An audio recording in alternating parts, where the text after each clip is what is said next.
There is something unsettling about Tomb Raider 2, not just the danger, but the silence.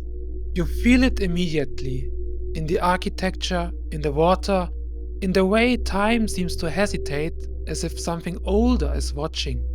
This is not just a game, it's a descent into ruins that breathe, into myths that have outlived their gods, into a world shaped by blood, ritual, and stone. What Tomb Raider 2 offers is not just action, it's atmosphere, and within that atmosphere, a quiet theology, a symbolic structure woven from forgotten dynasties, sacred violence, and the eternal hunger for power. Dragons are emperors, monks are warriors. Water is not cleansing, it conceals. Every environment, from crumbling wall to flooded chamber, is more than set dressing, it's a metaphor. It is memory. At the heart of it all is the Xian symbol, a twisted reinterpretation of the Taoist Taijitu, a dragon curled between light and dark, with its head breaching the circle, violating the harmony it once upheld. This symbol recurs like a whisper, on ancient doors, cooled ropes, shattered ruins, a mark of imbalance, a relic of a god-king's will, and a key to something more. The game's imagery draws deeply from Eastern philosophy and mysticism, but it never fully explains.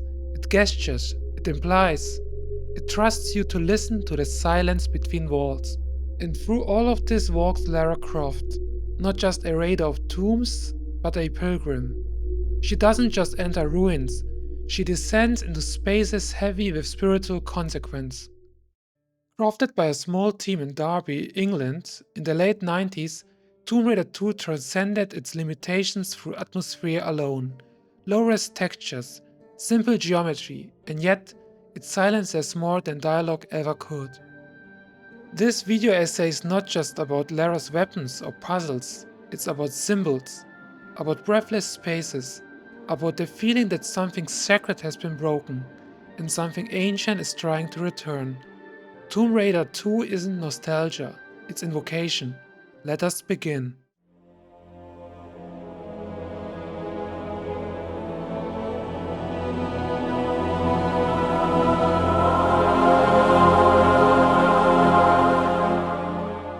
The intro sequence of Tomb Raider 2 transports us into an ancient oriental mythos. A setting sun, the silhouette of a Chinese pine, and mist-covered mountains surround the iconic Great Wall, evoking a timeless image of imperial China. As birds scatter from these trees, an ominous tension fills the air. We are thrust into a brutal confrontation. Amidst flames and impaled corpses, a general with grotesque reptilian features commands an army to unleash a rain of arrows upon a group of monks.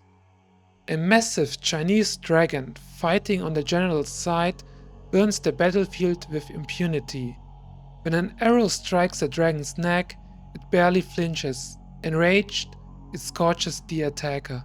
Hidden from view, a wounded monk drags himself toward a dagger lodged into the beast's chest.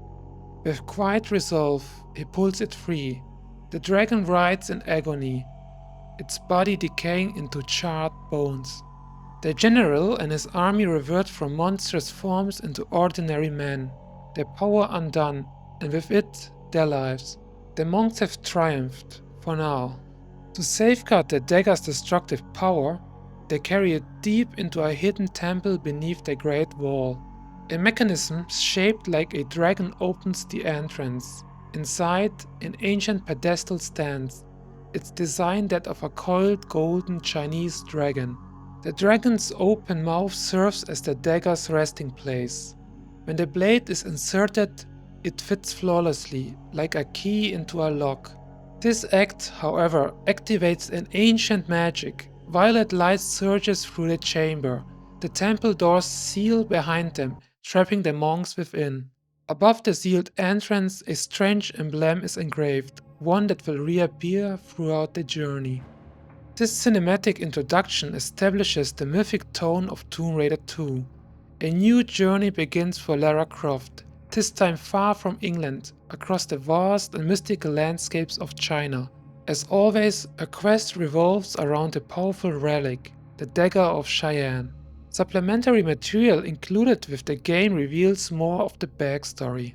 According to the manual, the dragon depicted in the opening was once a Chinese emperor, said to possess the ability to transform into a dragon, wielding a vast army under his command. In the present day, multiple parties seek the dagger, not only Lara Croft, but also the Barkhang monks in a secretive cult known as the Fiamma Nera. The game's setting reflects this Eastern theme, with much of the narrative unfolding across the Chinese mainland and its mountainous regions. The title screen further reinforces this tone. It depicts a landscape inspired by traditional Chinese painting, mountains shrouded in mist, glowing brushstrokes, and a subdued color palette. This visual style draws upon the aesthetics of the five dynasties and northern Song periods, known as the Great Age of Chinese landscape painting. Artists such as Fan Kuan and Guo Xi shaped this genre with their depictions of natural grandeur, serenity, and philosophical depth. These artistic elements strengthen the mystical and historical atmosphere of the game. The symbol carved into the temple's doors recurs throughout the game and serves as a thematic anchor. This emblem, here referred to as the Xian symbol, bears strong resemblance to the Taoist Taijitu, commonly recognized as a yin-yang symbol. In Chinese philosophy, it expresses the balance of opposites: yin, dark, passive, feminine, and yang, light, active, masculine. The curved line signifies movement and transformation, while the opposing dots within each half reflect interdependence: light within dark and dark within light. The Xian symbol appears to modify this design. The dividing line takes the shape of a red-eyed dragon, its head and tail extending beyond the circle's boundary. This deviation implies a force that not only divides but transcends the natural order. Unlike the balanced dualism of the original symbol, the Xian symbol conveys asymmetry, imbalance, or dominance, appropriate for a relic capable of disrupting the flow of life and death. One visible hole in the symbol corresponds precisely with the keyhole used for the Tibetan Talion, the device that seals away the dagger. Similar imagery is present in the symbol of Yigan Dao, a Salvationist religious sect that emerged in the 19th century China. Yigan Dao doctrine centers around the eternal venerable mother, the origin of all cosmic energy, often depicted as an eternal flame. From her emerge yin and yang, as well as mythological progenitors such as Fuxi and Nuwa. Fuxi, in particular, is portrayed with a serpent-like lower body and is credited with establishing civilization. This archetype closely resembles the Dragon Emperor in Tomb Raider 2, who embodies serpentine power and dominion. There is also a notable resemblance between the Xian symbol and the emblem used by the Chaos Brotherhood in Figures of the Pharaoh, a volume in RG's Tantan series. This fictional secret society utilizes a symbol intentionally distorted from the yin-yang. The eternal dots are misplaced, and the dividing line pierces through the circle's boundary, suggesting corruption and disorder. The Brotherhood, involved in a global opium smuggling ring, masks its illicit activities with mysticism. The similarities with the Fiamma Nera are thematic. Both organizations cloak violence and greed in ancient symbols and ritual. The Xian symbol appears to integrate all three influences: the harmony of Taoism, the cosmology of Yigan Dao, and the distortion seen in the kiosk design. The dragon within the symbol, a creature tied to power and transformation, crosses the border of the circle, interfering not only with balance but with reality itself. On the title screen, alongside the Xian symbol, a man appears, wearing a black fedora with a crimson band and a red scarf. Some speculate that he is Marco Bartoli, the leader of the Fiamma Nera. Others interpret him as high-ranking cult member. His identity remains ambiguous, but serves as an early indication of the adversaries to come. With the prologue concluded and a dagger sealed away beneath the Great Wall, the narrative shifts from legend to present day. Centuries have passed, but the ancient powers once bound in stone still echo beneath the surface. The legend gives way to reality. From mythic memory to living stone, the game places Lara at the threshold of an ancient world, the Great Wall of China, a monument suspended between history and myth. Here begins her descent into the forgotten, a lone figure dropped by helicopter onto a crumbling cliffside path. Technology arrives, but does not belong. The wall, overtaken by time and silence, stands not as a relic, but as a gate. Moss creeps along its fractured stones, clinging to surfaces shaped not only by centuries of human labor, but by the erosion of memory. Lara is not entering a ruin, she is entering a space where time has been buried. The air is heavy with dampness and earth, every sound muffled by the subterranean world beneath. Within this space, she encounters her first adversary, a tiger, primal and territorial, but it is the environment, not the beast, that demands attention. At the heart of this level lies a subterranean pool, quiet and opaque. Tomb Raider 2 expands its use of water not only mechanically, but thematically. Submersion becomes a motive. The player is asked repeatedly to hold their breath, to descend, to move through dark, fluid spaces where vision fails and danger waits in silence. The ability to wade through shallow water, a new addition during development, may seem minor, yet it contributes immeasurably to the game's atmosphere. Movement slows, tension heightens. Light flickers across damp corridors. The soft lapping of water becomes a constant reminder of Lara's vulnerability in these sunless hollows. Water, in many mystical traditions, is a liminal element, symbolic of transition, depth, purification, and the unconscious. In Tomb Raider 2, it functions as both barrier and passage, concealing truths and demanding endurance. Venice, the sunk ship, Tibetan caverns, all echo with this motive. Here, in the shadow of the Great Wall, the first of many baptisms begin. Hidden within these ruins are the game's first secrets, small dragon-shaped statues. Though designated as dragons, their form evokes other figures from Chinese mythology, specifically the Pixiu and Qilin. The Pixiu, lion-like in appearance, was revered as the guardian of wealth, said to devour evil and attracts fortune. The Qilin, a chimera of deer, ox, and dragon, heralded the arrival of sages and just rulers. It represented prosperity, fertility, and a cosmic balance between heaven and earth. These creatures, neither pearly dragon nor beast, are manifestations of protection and power, spiritual markers tucked into corners, placed like offerings for those who truly see. The symbolism deepens as Lara reaches the upper ramparts of the wall. Here the music swells and the horizon opens, a moment of spiritual release after the confined descent. The panoramic view is not just scenic, it's sublime. The mountains, veiled in mist, stretch beyond sight. Civilization has receded entirely. Only stone and silence remains. Ahead lies a distant watchtower, half swallowed by shadows. These towers, once used for communication across the ancient wall, mark a liminal space between known and unknown. Their presence in Tomb Raider 2 is deliberate. The watchtower Lara approaches appears untouched, its door locked, its history sealed. Watchtowers became widespread during the Ming Dynasty, designed to resist foreign incursions and communicate danger. But here, danger resides within. As Lara unlocks the rusted door with a key retrieved from a still pond, the question arises: when was it last opened? The architecture suggests purpose, but that purpose has long been abandoned or transformed. Inside, darkness dominates. Traps, relics of an unseen architect guard passage. The narrow corridors close in. A skeleton, killed in death, clutches a meaty pack. A human trace left behind as warning. The design is not practical, it's ritualistic. The space evokes not defense but testing, a labyrinth of moral geometry where the unworthy are killed. Far below, a cavern opens into a vast chasm. The silence is overwhelming. Yet, a zipline stretches across the abyss, a contradiction, a sign of human presence in a place otherwise untouched.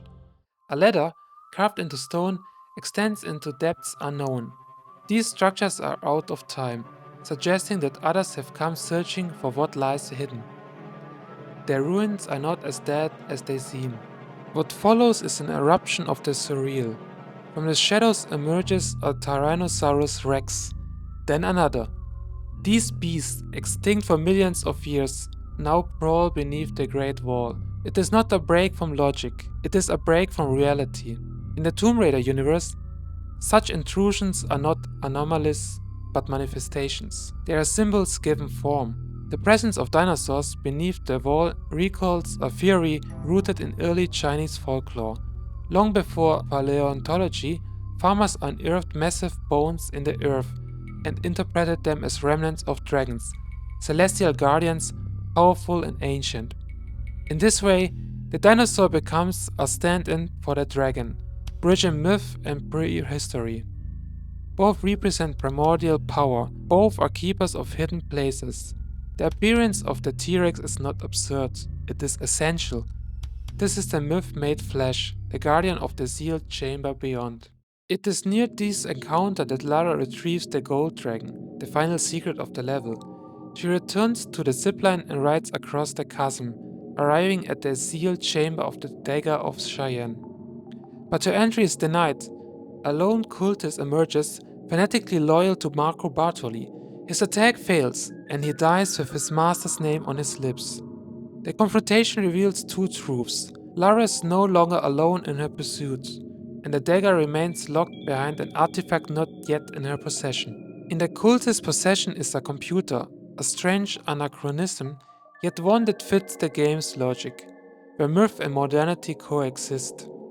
Through it, Lara uncovers her next destination, Via Caravelli, a shadowed corner of Venice and the hidden base of the Fiamma Nera. The Great Wall is not merely the first level, it's a declaration. It re-establishes Tomb Raider's identity, an adventure defined by atmosphere, by the confrontation of myth and ruin, by sacred violence and quiet mystery. The wall, built to keep threats out, now guards a far more ancient secret within. The traps are not only mechanical, they are ceremonial. The enemies are not only beasts, they are symbols. The world Lara enters is layered with meaning, and she must descend each layer to reach what lies at the core. But the journey has only just begun. The next chapter takes her to the flooded streets of Venice, where music and menace intertwine, and where the veil between the present and the forgotten continues to thin. Lara Croft's path leads her from ancient stone to decaying elegance, as she trespasses into the territory of the Fiamma Nera, a secretive and violent cult whose influence now spreads through the shadowed canals of Venice. The contrast is immediate. The mythic stillness of the Great Wall gives way to urban complexity, yet the mystery persists. Almost as soon as she enters, a symbol appears, painted on a crumbling wall. It is the Xian symbol, now repurposed as the sigil of the cult. What began as a mystical emblem etched into ancient stone is now spray painted on the facades of modern buildings. It recurs throughout Lara's journey, embedded into architecture, clothing, and ritual. Its presence here, in the hands of Italian operatives, raises a question. How did the sacred relics of imperial China become entangled with an underground Italian cult? The connection between East and West, past and present, remains deliberately opaque. But it is precisely this ambiguity that amplifies the symbol's power. It's no longer simply Chinese. It has become cultic, global, and ideological. Venice is the stage where the myth begins to infiltrate the modern world. Lara's first human adversaries appear, thugs armed with clubs and pistols. Their clothing bears the Xian emblem, and their faces are hidden behind white masks. These are not tactical disguises. They resemble the classical opera mask of Italian theatre, evoking comparisons with the Phantom of the Opera, but the symbolism runs deeper. Venice is known as the La Serenissima, the most serene republic, but beneath its serenity lies secrecy. Since the 12th century, the city has celebrated Carnevale, a festival in which identities masked, roles reversed, and social boundaries dissolved. Masks provided anonymity, not only for celebration, but for espionage, illicit rendezvous, and hidden agendas.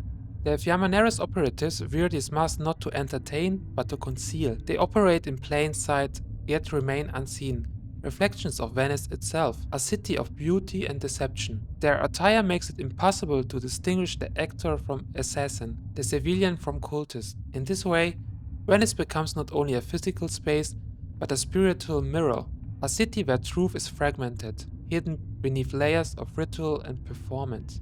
As Lara proceeds, she enters the famed canals. Here, the game's aquatic mechanics unfold fully, an extension of the water symbolism already established. The Venetian level was chosen deliberately to showcase the new swimming system. But beneath the gameplay lies deeper resonance. Venice, a city built upon water, becomes a maze of uncertainty. The element that once purified now obscures. The sunlit surfaces gives way to submerged corridors where light cannot reach. The tone is not set by enemies, but by unease.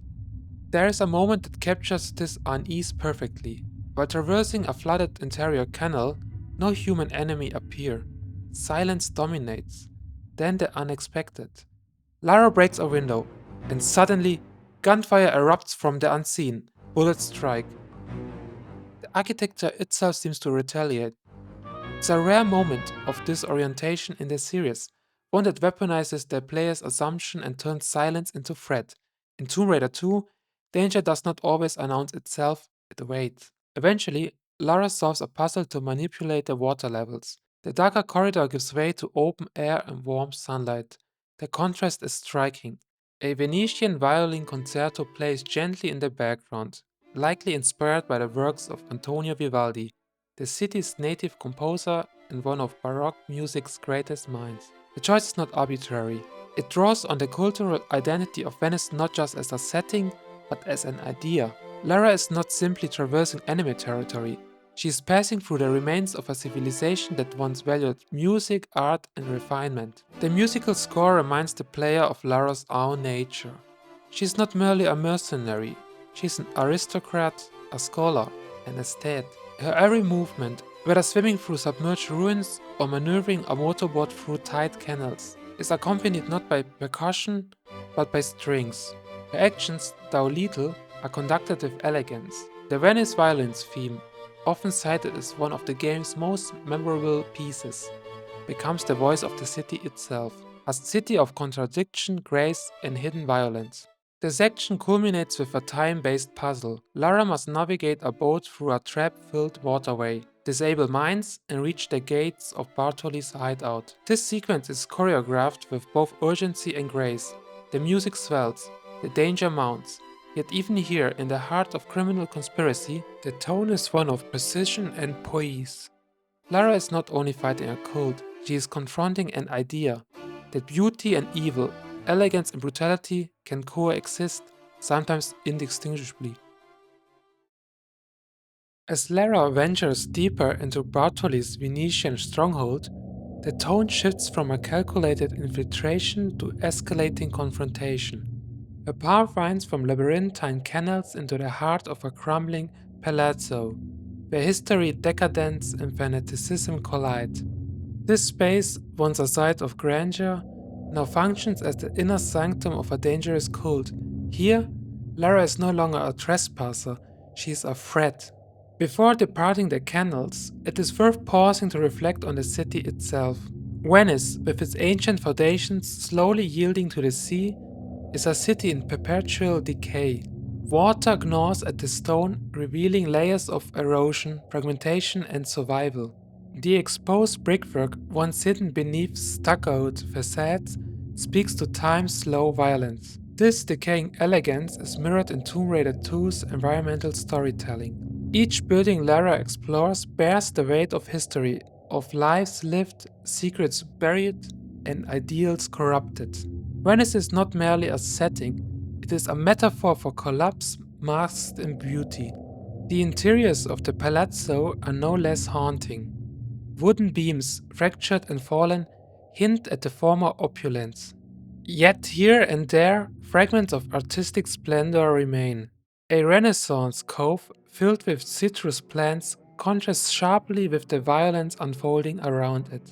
In its center stands a statue, regal, caped, sword raised. Its posture evokes the heroic forms of mythological antiquity, reminiscent of figures such as Apollo Belvedere, rediscovered during the Renaissance and celebrated as the epitome of divine masculinity and virtue. Bartoli's obsession with these symbols of power reflects his own ambition to embody the mythic, to ascend beyond mortality through the possession of a relic that transcends time and nation. Architecture becomes an extension of Bartoli's mind, ornate yet unstable, beautiful yet deadly. Even statues are weaponized, crafted with mechanical traps. These armored knights, dressed in the style of late medieval Venetian warriors, blend historical authenticity with symbolic menace. They are sentinels of Bartoli's ideology, meant not only to kill, but to warn. Their presence reflects the fusion of superstition, spectacle, and violence that defines the Fiamma Nera. Lara faces incoming enemies, navigates traps, and unexpectedly passes through one of the most memorable rooms in the game. At first glance, the room appears unremarkable, filled with blocky 3D rendered objects, a crude wooden floor, and an unappealing tapestry. However, what elevates this space is the subtle yet powerful use of a single musical track, heard only in this particular instance. It is Lara's theme, composed by British composer Nathan McCree, and arguably the most iconic piece associated with Lara Croft and the Tomb Raider series as a whole. The piece begins with the slow plucking of a harp, gently accompanied by piano before a flute joins in, reminiscent of the main menu theme.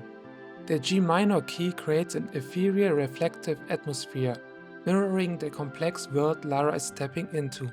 The adventure has just begun, and she is already embroiled in a web of murder, smuggling, and suicidal cultism. Who is Marco Bartoli? What does an Italian man want with the Dagger of Xian? The music subtly hints at these questions, adding an air of mystery. While Lara has been on countless adventures, this theme also serves as a nod to the player, evoking nostalgia for the previous Tomb Raider installment. The melancholic melody strikes as a chord, reminding the player of past escapades and shaping the emotional tone of the present journey. The sparse use of music throughout the game adds to the sense of isolation, with no tracks looping. Lara, in her solitary quest, is surrounded not only by enemies but by environmental hazards, traps, perilous gaps, wildlife, and the ever present threat of drowning. Yet she persists, driven by an insatiable curiosity to uncover the secrets of forgotten worlds and eras. In this room, 3 chandeliers can be raised or lowered as a part of a puzzle. The once grand palazzo, now a hideout for cultists, might have once been a gathering place for Venice's aristocracy, hosting lavish parties. Even in its current dilapidated state, remnants of its past can be seen, like the chimney that once offered warmth and comfort in an era marked by political turmoil. The title of the music, Vertigo, feels particularly fitting as Lara climbs these chandeliers to reach higher ground, both physically and metaphorically. She is one step closer to quenching her boundless curiosity, and the music, though brief, perfectly complements this pivotal moment in the game. This is a prime example of how the right musical choice can evoke powerful emotions, transforming a seemingly insignificant room into a deeply atmospheric and symbolic space. It's a short-lived moment, yet its emotional resonance lingers, making it one of the most memorable parts of the game. Once again, Lara finds herself submerged underwater in the flooded basement of the palazzo. She races against time as the oxygen supply dwindles, navigating the labyrinthine structure of the basement. The question arises, what was this basement originally used for? Now it only serves to heighten the tension as the player maneuvers through the dimly lit, repetitive corridors, racing against the clock. Fortunately, Lara manages to find the entrance to the library, picking up a secret along the way. The library offers more clues about Bartoli's background. His surroundings reveal a man shaped not only by violence, but by legacy. As the son of Gianni Bartoli, a magician, occultist, and former leader of the Fiamma Nera, Marco inherited more than power. He inherited belief. Books line in the shelves. They are never read on screen, but their titles are implied. Volumes on alchemy, Eastern mysticism, dragon lore, and perhaps even scrolls forbidden by doctrine. This library is not a refuge. It is a reliquary of obsession. Among the relics, Lara finds a detonation key, a fitting metaphor. With it, she unleashes destruction upon part of the building, classic Tomb Raider, unsealing the path to the next location, the Opera House. There is no return. Lara is now fully enmeshed in the enigma of Fiamma Nera, a cult steeped in obsession, secrecy, and ritual. Her presence has stirred more than resistance, it has roused the attention of the cult's highest echelons. The next confrontation looms. It will take place within the disintegrating grandeur of Venice's Opera House, a once celebrated monument now serving as a sanctum for the cult's darker ambitions. Upon entry, a crate marked with the Shrine symbol sways ominously above the foyer, an emblem of both threat and transformation. This icon, once sacred and mystical, has now become part of a clandestine operation. Its presence implies a network in motion. The Fiamma Nera may be abandoning their Venetian stronghold, relocating the assets as Lara draws dangerously close. Along the canals, a faded poster of Gianni Bartoli, Marco's father, emerges from the wall like a ghost. His likeness evokes the great illusionist Harry Houdini, a stage magician who, like Gianni, walked the line between performance and the arcane. Gianni, former owner of the Opera House, was more than an entertainer. He was a practitioner of the occult, a man drawn toward ancient forces beyond comprehension. The poster, weathered and torn, is a relic of his vanished legacy, now carried on and warped by his son. Inside, the opera house still clings to remnants of its former opulence. Crimson drapery, ornate frescoes, golden balustrades. Yet time has not been kind. The orchestra pit is flooded, backdrops are torn, balconies hang in disrepair. The space is haunted, not by ghosts, but by faded brilliance. The contrast between grandeur and decay forms a visual metaphor for the cult itself, beautiful on the surface, rotten beneath. The persistent use of opera masks by the cultists serves as a dual purpose. On one level, they provide anonymity, echoing Venice's history of masked intrigue during the Carnevale di Venezia, where social roles dissolved in secrecy. On another, these masks suggest something ritualistic. The opera house is not just a base, it is a theater, a stage for reenacted myth. Evidence of this appears in a torn backdrop, strikingly similar to the Chinese landscape painting seen on the game's title screen. These subtle details suggest that the cult's performances are not idle entertainment, they are ritualistic reconstructions, dramatizations of the ancient war between Chinese emperor and the Barkhang monks. In these performances, Marco Bartoli likely casts himself in the role of the Dragon Emperor, reasserting the myth over and over in a perverse echo chamber of power. The performance becomes doctrine, the stage becomes temple. This level, sprawling and labyrinthine, is filled with secret passages and concealed threats. Every corner of the opera house has been repurposed. Former dressing rooms are now hideouts. Trap-bricked hallways funnel intruders to their depths, and flooded basements test endurance and orientation. One such moment transforms gameplay into pure tension. Lara dives into submerged corridors, her oxygen running thin, the lightning sparse, the music ominous. Time is weaponized. The underwater environment forces the player into breathless vulnerability as Lara navigates the sunken lower levels of the building, perhaps once used for storage, perhaps something far more ceremonial. Further in, the dressing rooms reveal flickering vanity lights, shattered mirrors, and a sense of desecration. Here, the player may ask, what roles were once performed in this space? What masks were worn, not for art, but for devotion? The cult has blurred the line between theater and ritual, transforming performance into a religious act.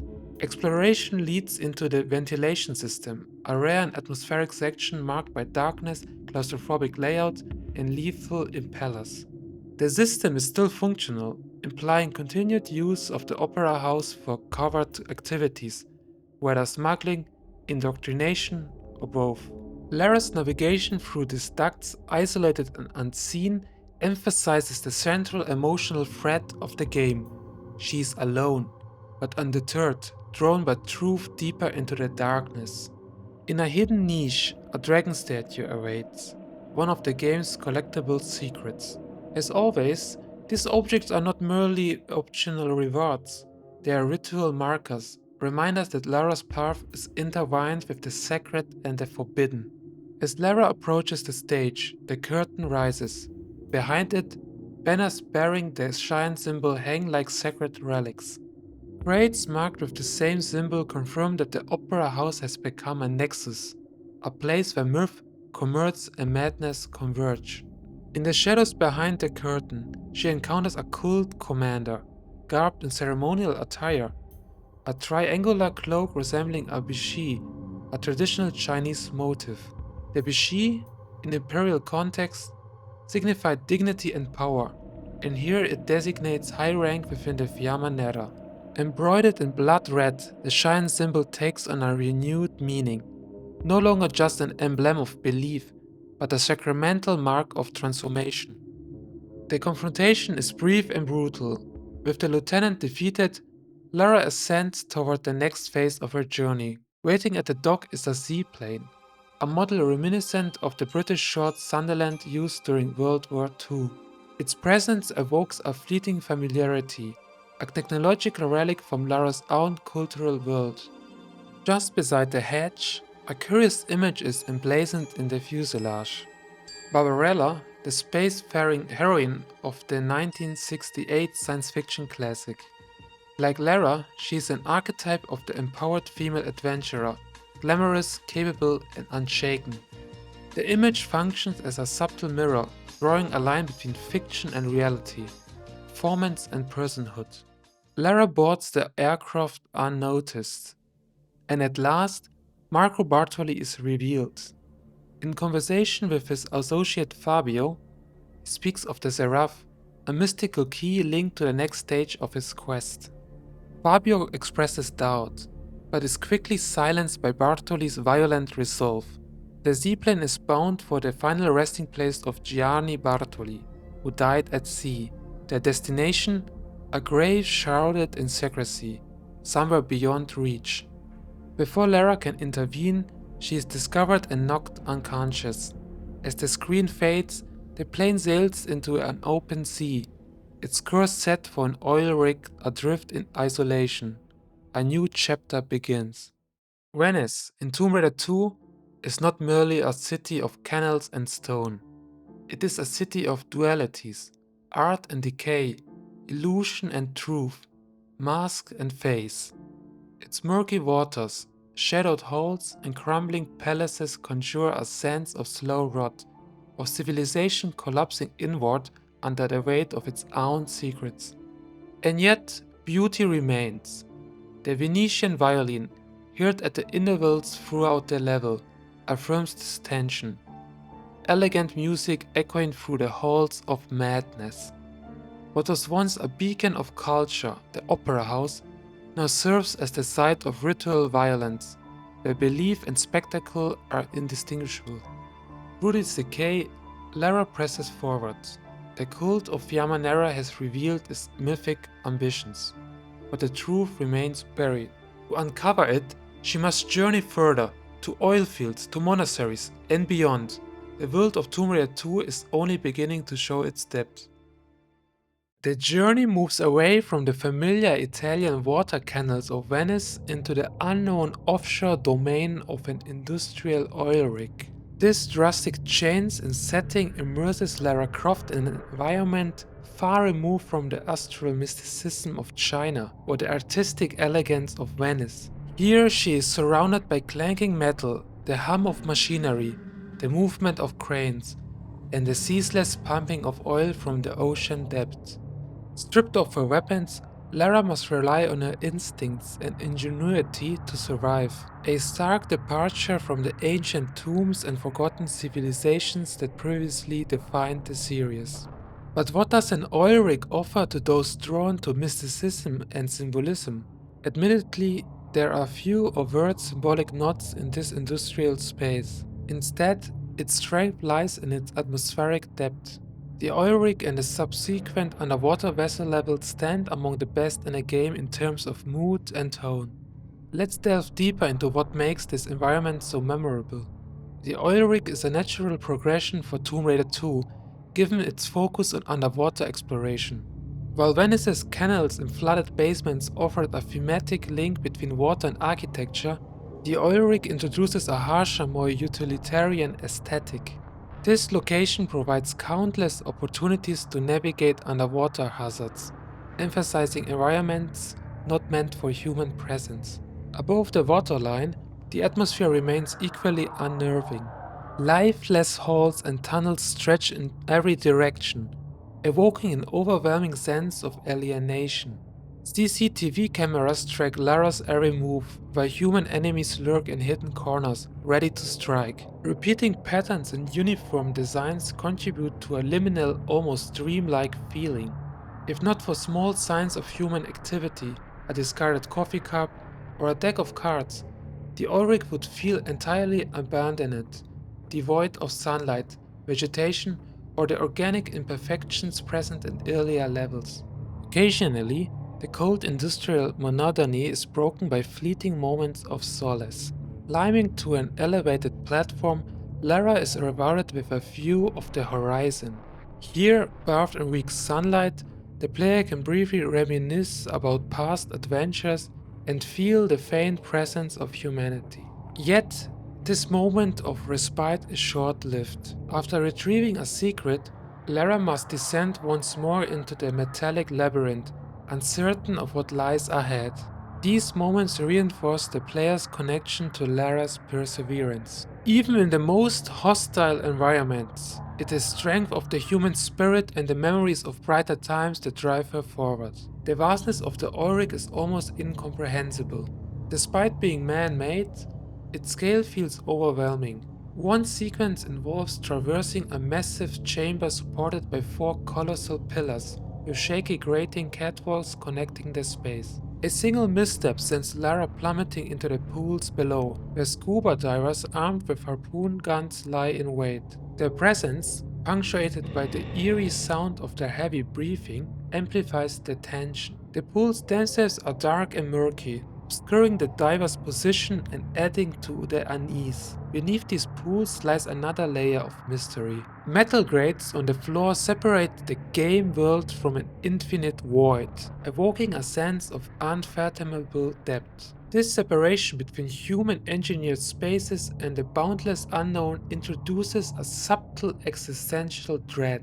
The Ulrich, though meticulously constructed, becomes a bridge between humanity's finite capabilities and the infinite potential of the imagination. Despite the oppressive atmosphere, progress is always possible. Lara's journey through the rig is a testament to her resilience. As she navigates its mechanical intricacies, the player is reminded of the ultimate goal, to confront her mortal foe. This adversary, though a threat, represents a tangible connection to humanity amid the cold indifference of the oil rig. The thought of this confrontation provides a glimmer of purpose, anchoring the player and Lara alike in their quest for survival and triumph. The diving area builds upon the atmospheric groundwork led by the oil rig levels, using similar metallic assets to encase the player in an industrial labyrinth. The cold, mechanical design surrounding Lara contrasts starkly with her organic human presence, evoking a sense of suffocation, a fitting metaphor for a level titled Diving Area. In localized versions, such as the German title Die Tiefe, The Depth, The name reinforces themes of limitless oceanic depths and the vast liminal spaces of the Ulrich. Additionally, it hints at the psychological depth required to confront the overwhelming scale of this industrial colossus. Dark, foreboding tunnels evoke primal fears of the unknown, yet they reward those brave enough to explore them. In this level, players witness the intricate movements of machines like cranes and circular saws, while a toxic lake of waste looms ominously nearby.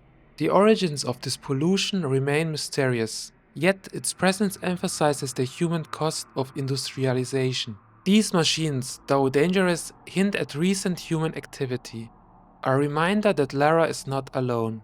Malicious adversaries roam these corridors, likely grappling with the same mental strain caused by this unrelenting environment.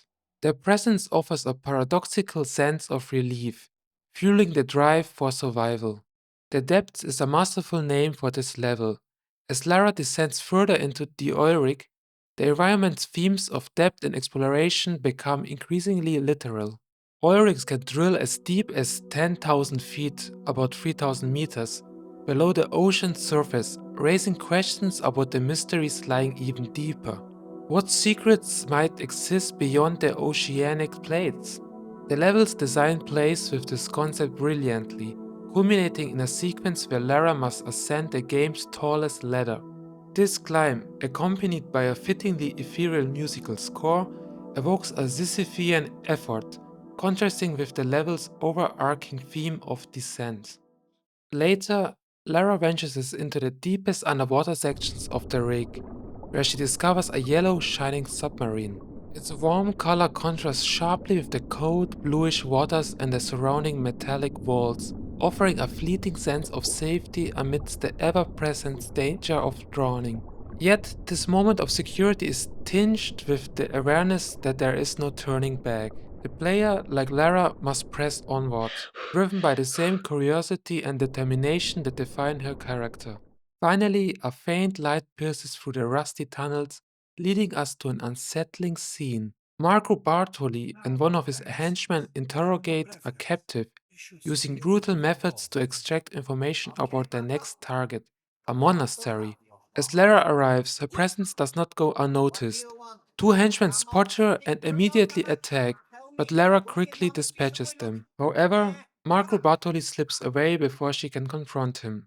In the aftermath, Lara encounters Brother Chen, a monk from the Barkhang Monastery, and a third party entangled in the race for the Dagger of Xian. Despite his injuries, Brother Chen speaks with a surprising calmness, revealing crucial details about the conflict. He explains the existence of a malignant treasure sealed within the catacombs of the monastery, the door only opened by an ancient relic called the Seraph. This relic has been stolen years ago by Marco Bartoli's father, whose vessel was subsequently bombed into the ocean floor. Before Lara can fully process the gravity of this revelation, her journey takes an unexpected turn. Just as she prepares for a dangerous dive into the depths, Marco Bartoli reappears, attempting to ambush her. Lara narrowly escapes, clinging to a departing submarine bound to the wreckage of the Maria Doria, Bartoli's father's sunken ship, at the ocean's bottom. Notably, this marks the final spoken dialogue in the game. From this point onward, the narrative is carried solely by visuals, music, and gameplay. With half the game behind her, Lara ventures into an even more intricate and enigmatic series of challenges, each pushing her further into the heart of the mystery.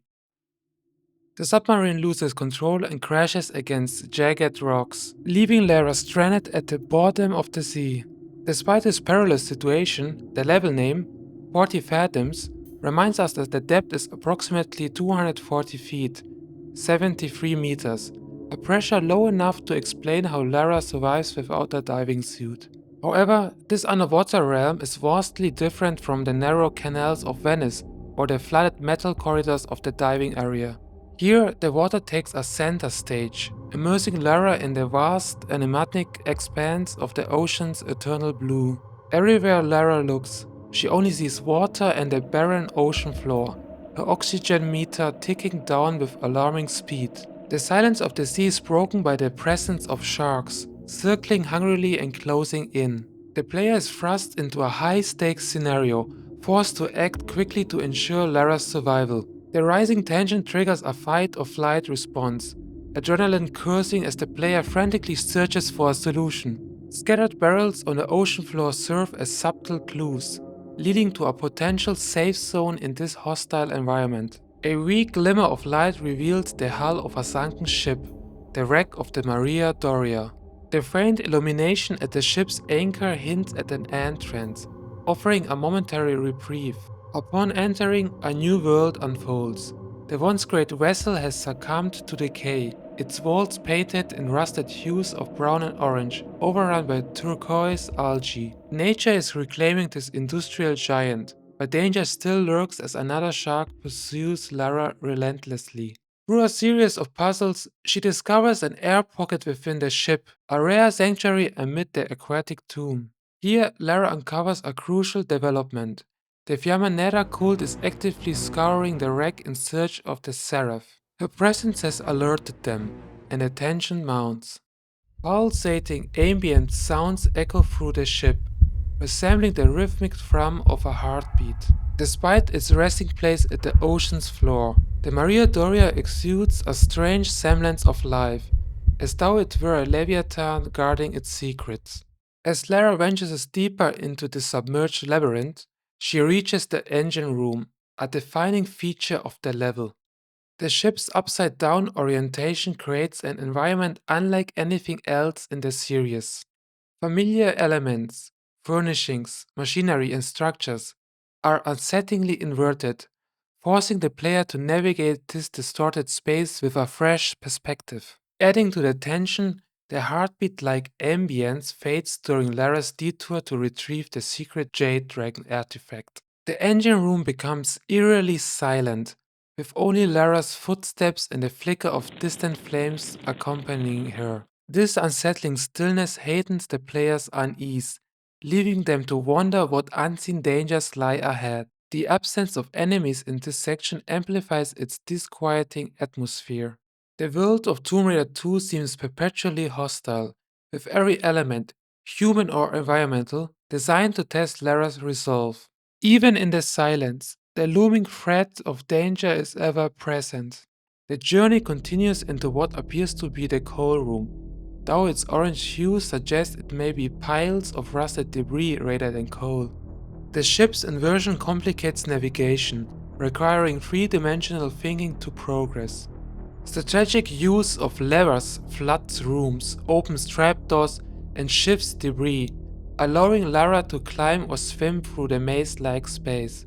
In the end, a confrontation with vengeful cultists marks the level's conclusion. Lara's resourcefulness and determination allow her to overcome the odds, unlocking the doors to interiors of the Maria Doria. What awaits her next is unknown, but a sense of foreboding lingers, a reminder of the treacherous path that lies ahead. The Maria Doria met its watery grave after being sabotaged by the Barkhang monks, who sought to reclaim the ominous seraph stolen by Gianni Bartoli. The monks' capability to sink a massive luxury liner raises intriguing questions about their reach and resources. The specific fish species present in the wreck's vicinity suggests that the ship sank somewhere in the Mediterranean Sea. Now resting at the ocean's floor, the wreck has become a battleground for Lara Croft and the Fiamma Nera, both seeking the seraph which is the key to the Dagger of Xian. The significant presence of cult members aboard the wreck suggests that the search has been ongoing for an extended period. The Fiamma Nera, a well-funded and expansive organization, operates across multiple regions, including Italy, Mediterranean oil rigs, China, and Tibet. This vast network enables Marco Bartoli, fueled by his relentless obsession, to bankroll such an elaborate operation. Even under the challenging conditions of the wreck's oxygen-deprived depths, his henchmen remain active and persistent. Lara must remain alert, fully aware that she is up against a resourceful and increasingly desperate adversary. The Maria Doria's inversion during its descent to the ocean floor creates a unique challenge. The player must navigate the ship's room from an upside-down perspective. This disorienting setup transforms familiar spaces into puzzling, labyrinthine terrains. After a fatal drop, Lara lands in the ship's pool area, hinting at its original purpose as a luxury cruise liner catering to society's elite. Alongside the opera ventures in Venice, Gianni Bartoli likely used the ship to generate legitimate income, though it also served as a front for shadier underworld dealings. Observant players may notice toppled loungers in the dimly lit pool room. Above them lies a hidden passageway, shrouded in darkness.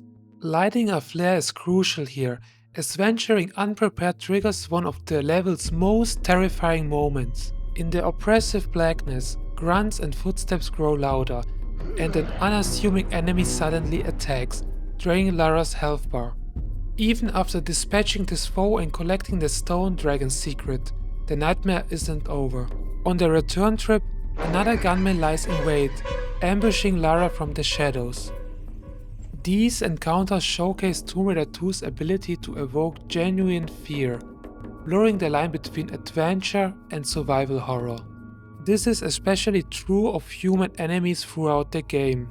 Their expressionless faces, jagged PS1 era textures, unnerving movements, muted grunts, and unsettling weapon sounds add a layer of inadvertent or intentional horror. The human adversaries, unlike the beasts and mythical creatures of earlier installments, create a sense of vulnerability and unease. In such moments, Tomb Raider 2 feels less like a straightforward adventure and more like a survival horror experience, particularly in areas overrun with human threats. This shift in tone highlights the game's ability to immerse players in an environment where danger lurks not just in the environment, but in the malevolent intent of others. In the next room, we encounter what appears to be a ballroom, now inverted, further suggesting that only aristocrats and the wealthy were aboard the ship. The threat of the Dagger of Xian falling into the wrong hands left even the pacifistic Barkhang monks with no choice but to sink the Maria Doria, taking the lives of all the innocent passengers with them. This underscores the urgency of our heroine's mission to prevent the chaos that would ensue if Marco Bartoli were to wield its power. The overturned furniture and inverted room designs add a compelling layer to the game, aligning perfectly with the title Tomb Raider. In this context, the sunken ship truly becomes a tomb in every sense of the word. As Lara ventures through hidden passageways, the ship's engine halts and the mechanical chamber reappear. The rusted industrial corridors evoke a harsh, unyielding tone that contrasts sharply with the former grandeur of the luxury cruise liner. Though now in ruins and stripped of its vitality, the ship's remnants amplify a sense of desolation reminiscent of the cold, oppressive metal hallways encountered in earlier levels. The dark, ambient background music greatly enhances the atmosphere. The chilling noise, paired with echoing thumps, conveys a sense of emptiness and abandonment, while hinting at potential danger lurking in the shadows. It keeps us on the edge, constantly alert. This track is often reused, such as in the Opera House level. After gathering all the circuit breakers scattered throughout the level, Lara arrives at the ship's bridge, now eerily upside down. As she approaches the bridge windows, a familiar ominous track begins to play. This piece, titled The Temple of Xian, carries a conspiratorial tone, evoking an unsettling feeling of uncovering something long buried and better left untouched. It becomes clear that, after all the effort spent navigating this underwater graveyard, we are nearing the heart of the ship where the mysterious Seraph is hidden. Looking out at the bridge windows, the view offers only the ocean floor and swaying algae. This moment provokes reflection. How is Lara even alive in this sunken ship? How did she manage to descend so far into such a deadly environment? The sheer audacity of exploring a shipwreck at this depth is staggering. Of all the dangerous locales visited in her adventures, this might be one of the most reckless. And the lingering question remains, how will she even return to the surface? Despite the daunting circumstances, we hold our composure, trusting Lara's unshakable resilience, proven time and again throughout her perilous journeys. For now, the shattered bridge windows provide a deceptive sense of safety. But it doesn't last long, as the only way forward is to dive back into the very waters we initially sought to escape. The looming threats of crushing water pressure, predatory sharks, and lurking barracudas add to the tension. Yet there is no alternative. Lara steels herself for an extended underwater segment to retrieve a key and ultimately reach the end of the level. Up next, we'll explore the true living quarters of the Maria Doria as we inch closer to our ultimate objective. The living quarters level can be seen as the second part of the wreck of Maria Doria, where the limited storage capacity of earlier gaming technology led to the splitting of expansive levels. Lara plunges deeper into the wreckage of the ship, now navigating once again a major engine room, where the ship's massive rusted pistons stand out. While these pistons are clearly stylized, marine diesel engines typically enclose such components. Their function in gameplay is ingenious. Lara can climb them and even manipulate their vertical positions to unlock new areas, making them both an environmental and a gameplay element, despite their dilapidated state. The engine room's atmosphere is punctuated by metallic corridors, dark in uniform, winding in labyrinthine patterns. The claustrophobic tension is palpable here, where every corner might hide a sudden threat. The feeling of vulnerability is amplified by the constant oppressive environment and the unnerving presence of self-moving barrels and flickering fires, contributing to the level's supernatural undertones. The decaying machinery, like the stationary gears scattered around their engine room, remains ominously brightly colored, hinting at a potential function that never comes to fruition, adding a sense of unrealized danger. These rooms feel as though they are haunted by something beyond the physical, something that is no longer maintained by the human hands but has become an entity of its own, a testament to the ship's slow decay and the twisted automation of its remaining inhabitants. In one particularly unnerving sequence, Lara must pull a lever hidden beneath the water's surface, only to be attacked by a giant black eel. The suddenness of the encounter, where Lara, simply pulling a lever, is assaulted without warning, capitalizes on a player's vulnerability in such a tense environment. The confined space beneath the water's surface creates an immediate feeling of helplessness, forcing players into an environment where escape is not a simple option. This moment breaks from the otherwise more typical yellow-colored eels, adding a layer of terror that lingers in the player's mind.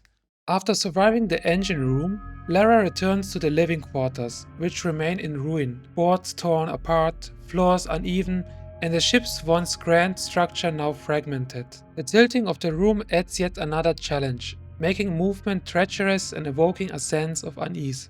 The following question arises: how much longer can the Maria Doria remain at the bottom of the ocean before the sea's pressure completely overwhelms it, erasing all traces of life and hope of ever finding the Seraph again?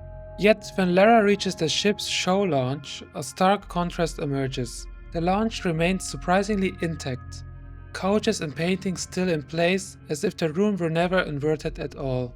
The presence of a grand theater stage hints at a time when the space was filled with elegance and culture. Gianni Bartoli, the former head of the Fiamma Nera organization and the opera house in Venice, could very well have been its director, adding a layer of tragedy to this scene. Once a site of grandeur where Italian aristocrats would have attended lavish performances, the lounge now stands as a ghostly reminder of the past. Its current state, now a hollow shell, adds to the overall tragic tone, highlighting the loss of what was once an opulent world, now overtaken by decay. This setting, a ship adrift in time, is more than just a physical space. It is a symbol of the forgotten, of what once was, but can never return. The haunting emptiness of the place, filled only with the brainwashed goons, paints a somber picture of a once thriving ship now abandoned by history. It is a missed opportunity for greater narrative depth. Had the space been empty, it would have left room for the player's imagination to fill in the void, and perhaps allowed Lara herself to reflect on the tragedy that unfolded here. Yet, driven by survival instincts, Lara presses on, leaving the living quarters of the Maria Doria behind, forever lost to the ocean's depths, fading into the endless sea. At last, Lara has reached the final level of the Maria Doria, the outside decks. To her surprise, the ship remains perfectly wedged in an underwater cave, creating a vast air pocket and providing ample space to explore this submerged world in its entirety. The wreckage is scattered across the cave, with parts of the broken ship lying in disarray. The hull has split in two, revealing new sections to explore, further expanding the eerie scope of the wreck. The deck is divided into multiple levels, and Lara's primary objective is to ascend to the highest point. Interestingly, the journey begins with a descent into a cave pool below, a symbolic reset to square one. This descent underscores the difficulty of reaching the higher levels, both literally and metaphorically, as it mirrors the challenges and the perseverance required to achieve the final goal. The path upward is riddled with obstacles, tricky puzzles, armed goons, and the familiar traps that have become hallmarks of the journey thus far. Yet, even when setbacks occur, players are reminded not to give up, for reaching this point already signifies remarkable progress. With this in mind, Lara ventures into a vast underwater lake, where a bright yellow inflatable boat immediately catches the eye, floating conspicuously at the center. The existence of this massive submerged cavern, complete with enough oxygen to sustain life, is nothing short of extraordinary. Equally perplexing is the efficiency of the Fiamma Nera cult. They've managed to transport and deploy advanced equipment, including the boat, to this remote location. It is evident that Lara is behind in the race, and the cult members are dangerously close to uncovering their seraph. Time is running out. The exploration of the vast cave is punctuated by moments of tension as Lara ventures into smaller, previously locked structures. One memorable sequence takes place in a dimly lit, narrow room where Lara must move crates to reveal a hidden switch. The confined space and lurking enemies amplify the tension. As players work to solve the puzzle, the threat of an ambush looms. In one particularly chilling moment, a goon appears from behind a corner if the player isn't fast enough, delivering a heart-stopping scare. These ambushes create an undercurrent of unease throughout the level, keeping players on edge and wary of every shadow. Amidst the tension, a darkly humorous yet tragic moment unfolds. Lara can find a gold dragon hidden behind a secret door in the deck pool. When she claims the treasure, she is immediately attacked by a lone scuba diver who has been lying in wait, possibly for days or weeks, to ambush her. The irony here is striking. The gold dragon is an optional secret. Lara doesn't even need to open the door, leaving the diver stranded underwater for all eternity. While this moment might seem comical on the surface, it's deeply tragic. The diver's fate is sealed by their own foolishness, either drowning in isolation or eventually stopping to think. Eventually, Lara reaches the ship's highest point, where a single key awaits. This moment brings the struggle of ascending the deck into sharp focus. In life, descending is often easier than climbing higher, and the same is true here. Fortunately, Lara can now return to the lower levels with relative ease, using the key to unlock the final door that holds their seraph. The journey has led to this remote and improbable place, but through perseverance and courage, success is finally within reach. As the Maria Doria saga draws to a close, we can reflect on the adventure that unfolded, a masterclass in atmospheric design and gameplay tension. The wreck of the Maria Doria, with its inverted rooms, rusted machinery, and relentless underwater threats, becomes not just a physical location, but a metaphorical tomb that challenges Lara's resolve. As she navigates its winding corridors and faces off against the Fiamma Nera cult, the player is thrust into a survival horror experience that blurs the line between adventure and dread.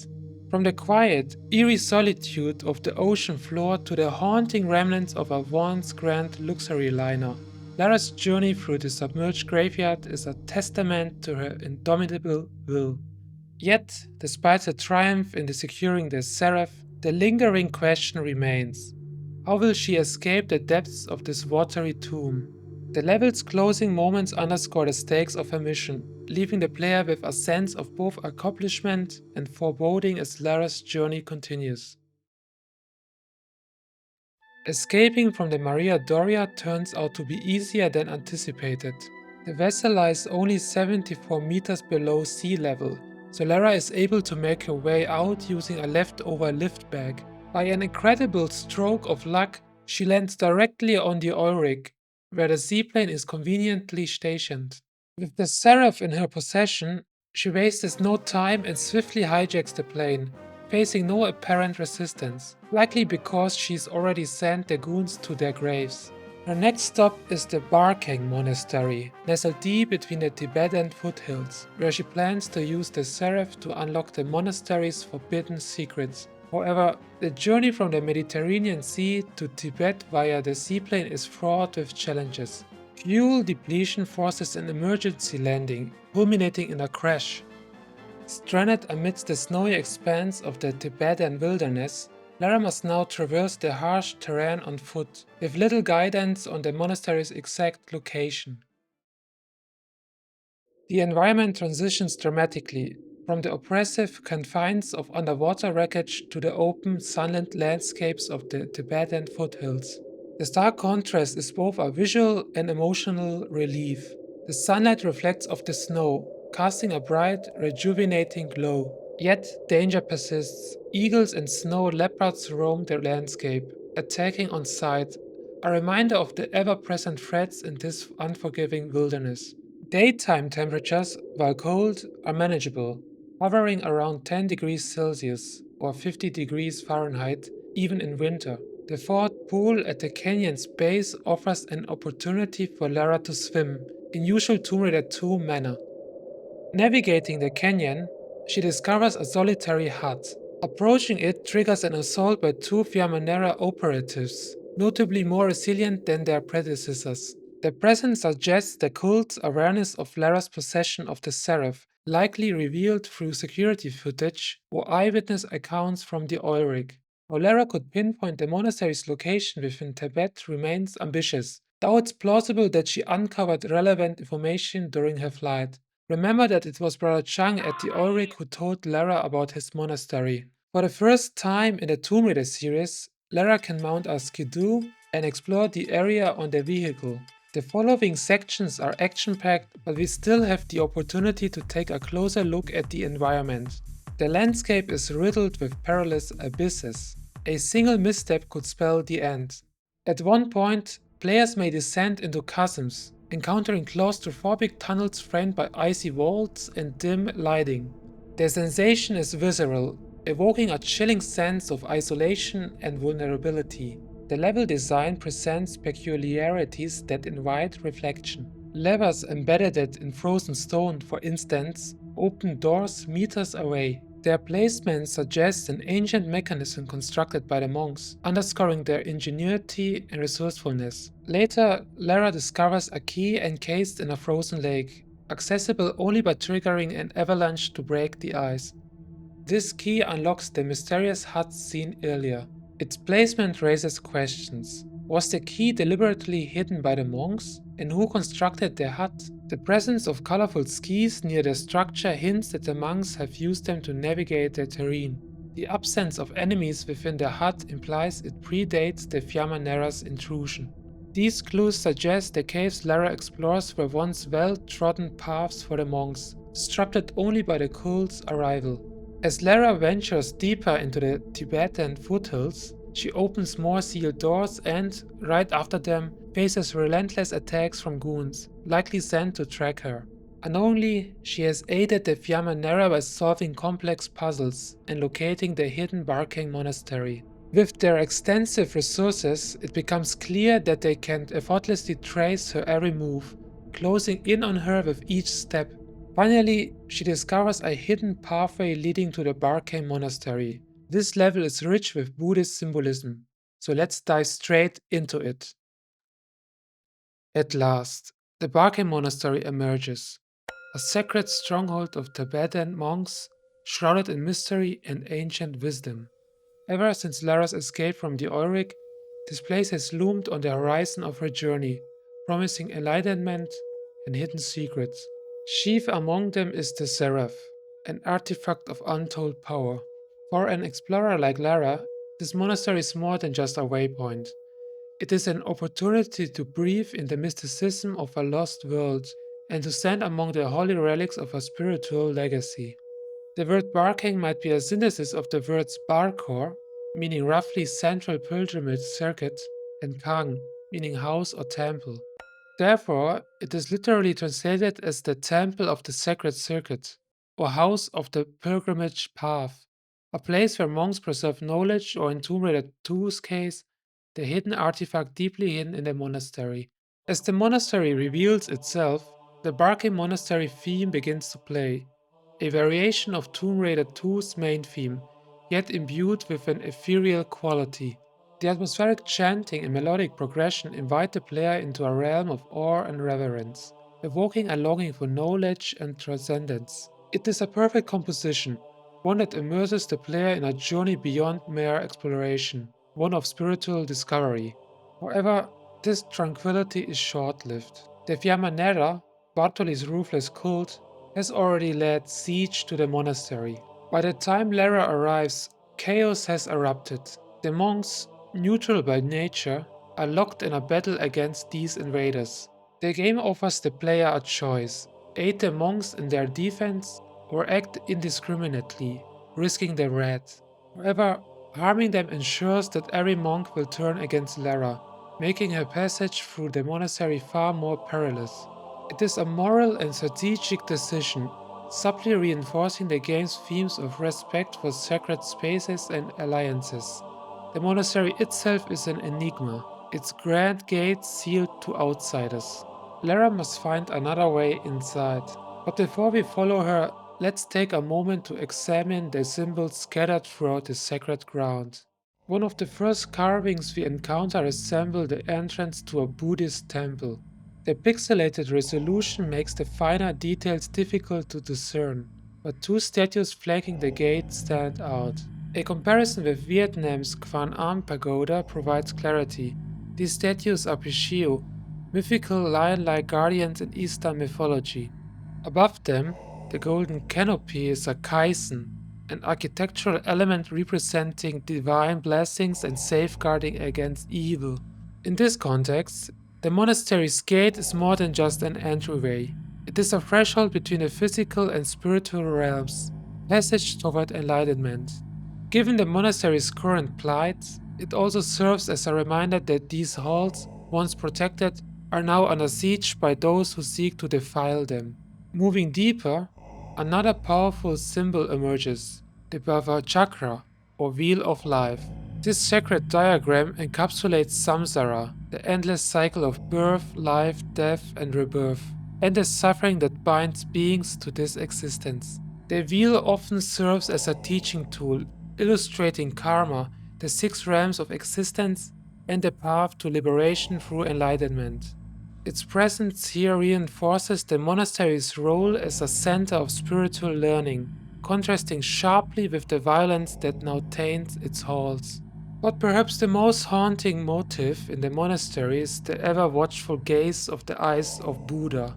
These piercing eyes appear throughout the level, silently observing Lara's every move. Also known as the all-seeing eyes, they symbolize the omnipresence of wisdom and enlightenment. The third eye in the center of the forehead represents awakening, while the squiggly line below, shaped like the number 1 in the Devanagari script, signifies unity, an understanding that all things are connected. There is, however, one instance where these eyes do more than simply observe. In a subtle yet eerie detail, A particular set of eyes move from left to right, tracking the player's position. For the unobservant, it is an unsettling moment, but for the keen eyed, it is confirmation that in the world of Tomb Raider 2, Buddha is not just a symbol, his presence is real. Lara makes her way through the balcony and enters what appears to be the Gompa or Sutra Hall, where sacred scriptures are transcribed and stored. Suspended from the ceiling is a Tibetan style lantern, traditionally found in Buddhist monasteries. The symbol on the lamp resembles the endless knot, one of the 8 auspicious symbols in Buddhism. Representing the interconnectedness of all things, the unity of wisdom and compassion, and the eternal cycle of existence, the endless knot hints at the profound spiritual themes embedded within the monastery. This sacred motif is also depicted on several banners leading to the main hall, though access to it is currently barred. Lara instead ascends ladders leading to an elevated platform overlooking the hall. From here, multiple paths open up, yet the primary objective remains the retrieval of 5 prayer wheels scattered throughout the level. These cylindrical devices, traditionally made of wood or metal, bear inscribed mantras, most notable Om Mani Padme Hum.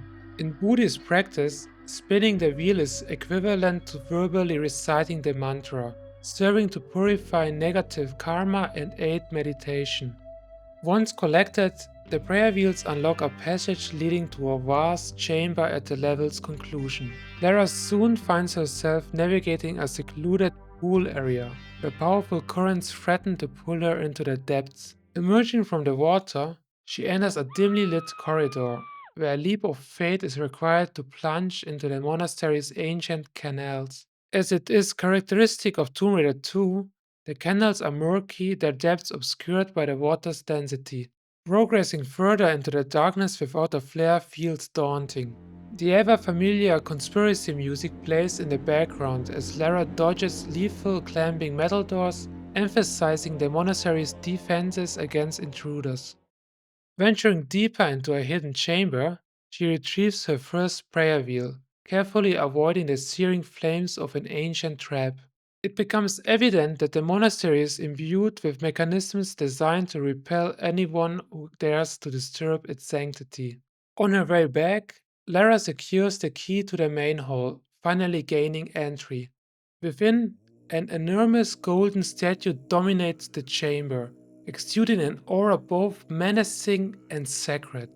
Due to polygonal limitations, the statue's face possesses an unsettling eerie quality, a perfect match for the monastery's mystical yet mysterious ambience. Its 4 outstretched arms suggest it is no ordinary Buddha statue, but rather a protector deity, possibly a bodhisattva. In Buddhist iconography, Buddha is typically depicted with 2 arms, his hands forming symbolic gestures, mudras, indicative of teaching, meditation, or reassurance. In contrast, wrathful protector deities, such as Mahakala, bear multiple arms, signifying their formidable power in safeguarding Buddhist teachings. Given that Bartoli's cult has launched an attack on a monastery, the presence of such a guardian figure aligns with the monastery's defensive spiritual energy. Further exploration grants access to the rooftop, where more Buddhist statues and artifacts rich in symbolism await. One such emblem, though difficult to discern due to low resolution textures, appears to depict the Gang Senge, the snow lion. A mythical protector embodying fearlessness, strength, and purity, the snow lion serves as yet another divine guardian against those who seek to exploit the Dagger of Xian's power for their own ends. After solving a time-based puzzle, Lara encounters a pair of golden deer statues flanking what seems to be a sun emblem. These deer reference the Buddha's first sermon at Sarnath, India, where deer peacefully gathered to listen to his teachings. Symbolizing non-violence, harmony, and spiritual awakening, they reinforce the monastery's sanctified nature. At the center of this tableau stands the Dharma Chakra, or Wheel of Dharma, one of the 8 auspicious symbols in Tibetan Buddhism, like the endless knot seen earlier. The Dharma Chakra represents the teachings of Buddha, which, when followed, leads to liberation from the cycle of samsara. In the game's context, retrieving another prayer wheel behind the Wheel of Dharma serves as yet another key to unlocking the monastery's final secrets, leading Lara closer to the artifact needed to access the chamber housing the Dagger of Xian. A fascinating aspect of the monastery is its isolated outskirts. Tucked away in the mountains lies a solitary shed, home to another prayer scroll. But why is such a structure so far removed from the main halls? In Buddhist tradition, monks often retreat into the mountains for solitary meditation, deepening their spiritual practice through intense introspection. Simultaneously, such buildings often function as shrines safeguarding sacred relics, perhaps explaining the presence of the prayer scroll within. With the remaining prayer scrolls in hand, Lara enters a chamber hidden behind a colossal bodhisattva statue. Here she places each scroll into its designated slot, unlocking a sacred golden circle at the room's center. The circle prominently features interlocking patterns reminiscent of mandalas, ancient symbols representing the universe, enlightenment, and the spiritual path. The mandala-like design may symbolize a boundary between the material and the divine, subtly foreshadowing the otherworldly forces that soon take interest in the unfolding conflict between good and evil. As Lara draws closer to the Dagger of Xian, the boundary between the physical and the metaphysical begins to blur. Ironically, despite all this elaborate mysticism, placing the seraph, the artifact retrieved from the wreck of Maria Doria, opens nothing more than a simple wooden door. A humorous anticlimax, considering the immense struggle required to obtain it. Why would such a powerful relic be necessary for something so mundane? And yet, with this, the Barkhang Monastery level reaches its conclusion. Expansive and labyrinthine, Barkhang Monastery is one of the most memorable levels in Tomb Raider 2.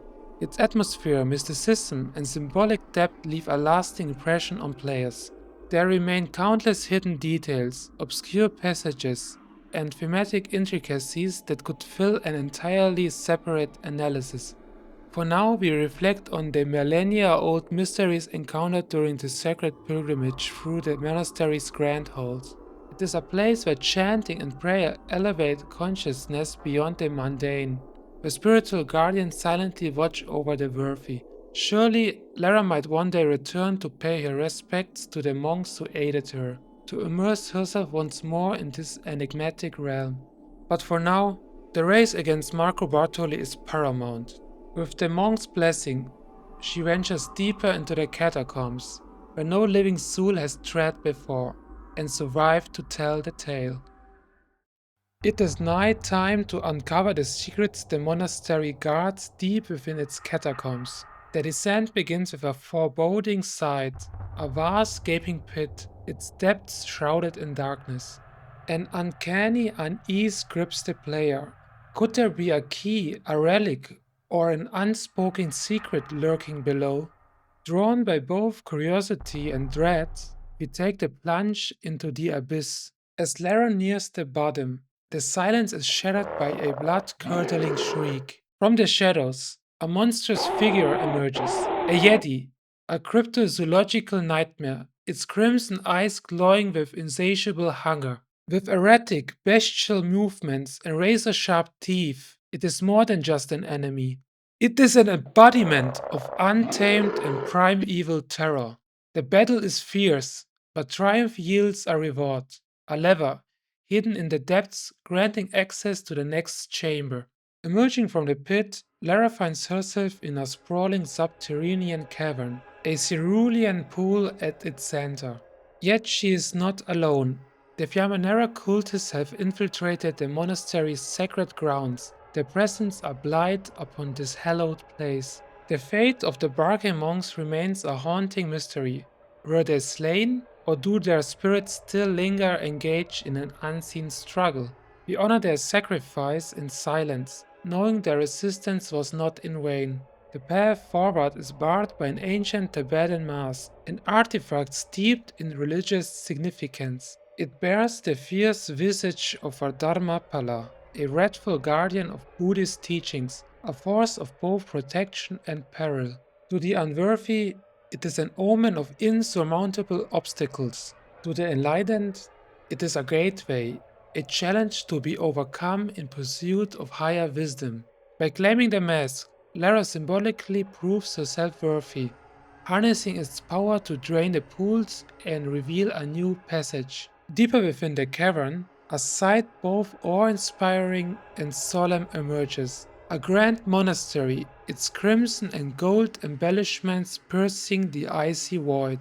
It bears striking resemblance to real-world Tibetan sanctuaries, such as the Tashin Lumpo Monastery.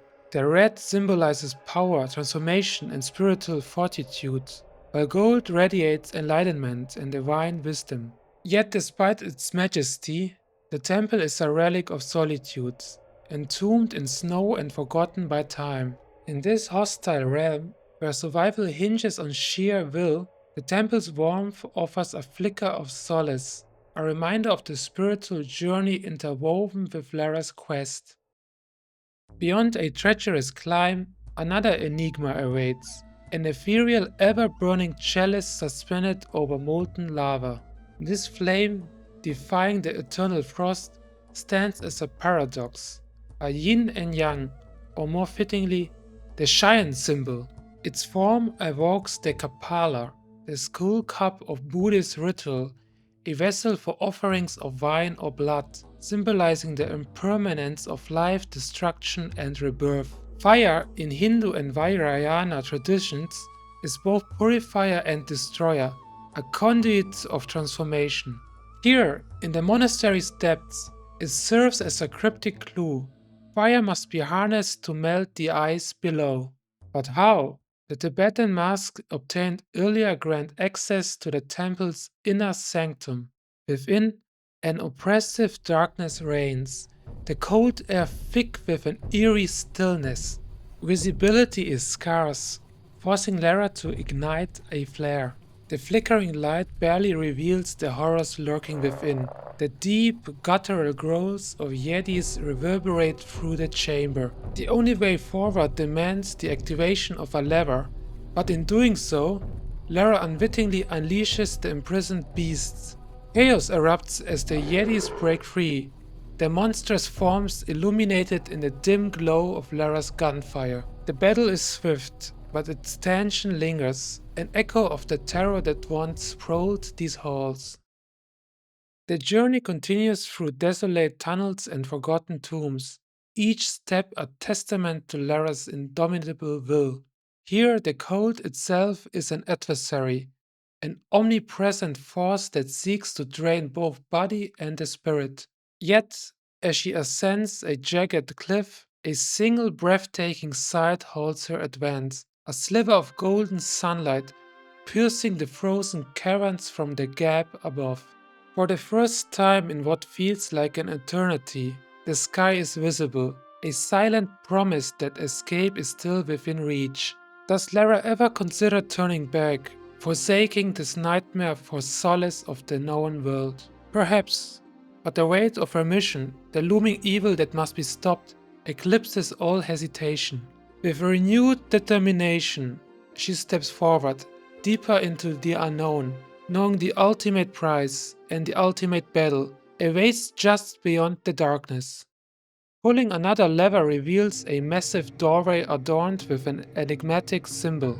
The emblem is a stylized rendition of the Shao character, a revered Chinese symbol of longevity, immortality, and divine blessings. Commonly found in temples, palaces, and sacred sites, its presence reinforces the notion that what lies beyond is of great spiritual or mystical importance.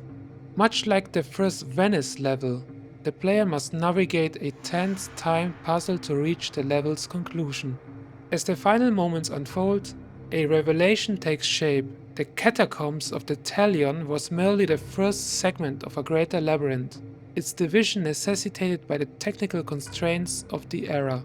And so, with resolve undiminished, we press onward into the depths of the Ice Palace.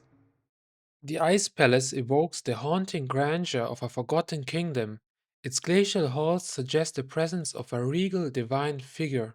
But no sovereign waits here. Instead, the palace is inhabited by imprisoned Yedis, silent sentinels encased in a frozen tomb. These creatures seem almost immortal, surviving in isolation without sustenance. They are not here for a spectacle. The player can feel the tension mounting. Their confinement won't last.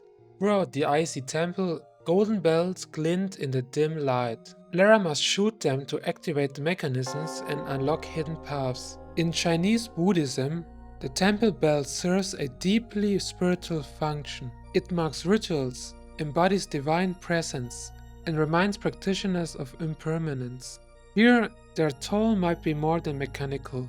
They become symbolic. Each bell could represent a spiritual calling, a reminder that Lara's journey is racing against time, her own path entangled in the fading echoes of an ancient struggle for power.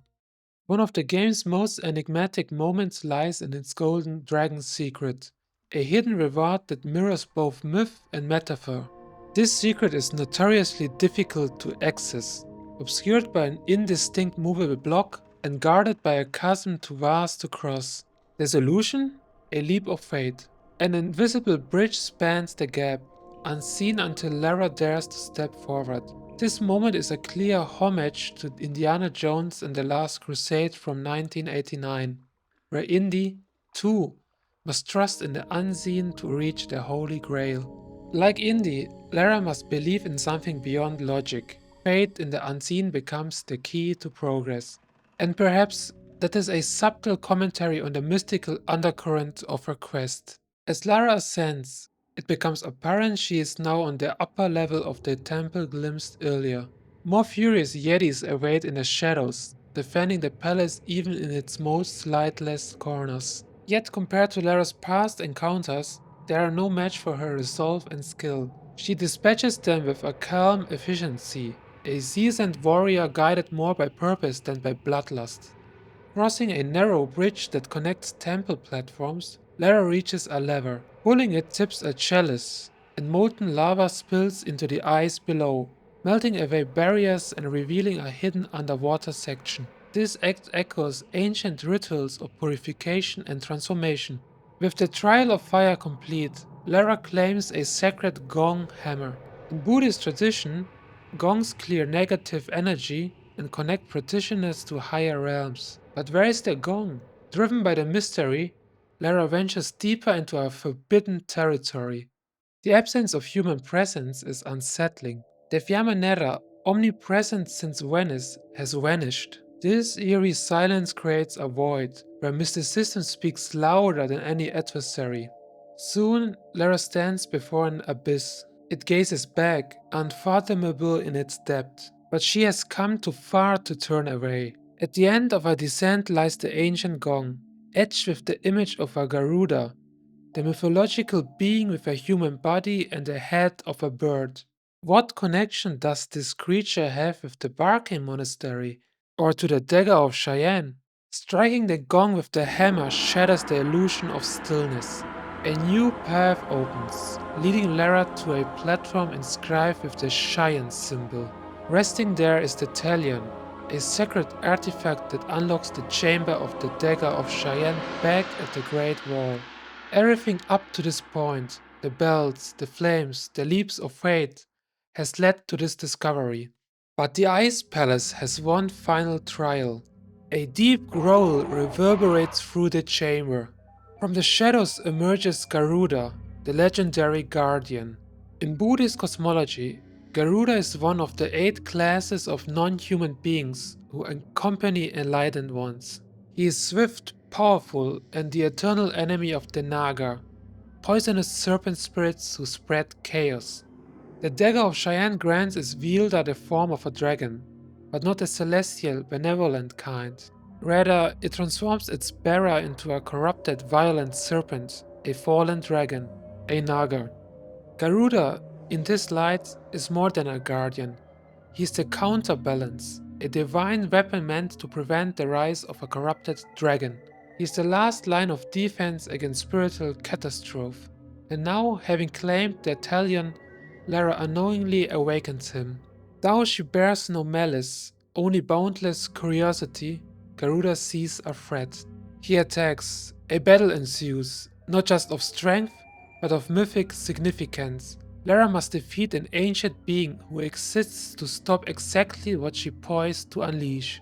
With Garuda's fall, the level ends, and so does Lara's passage through the mystical, symbolic, and sacred realms of Tibet. But the spiritual echoes of her journey, and what they foreshadow, resonate far beyond the eyes.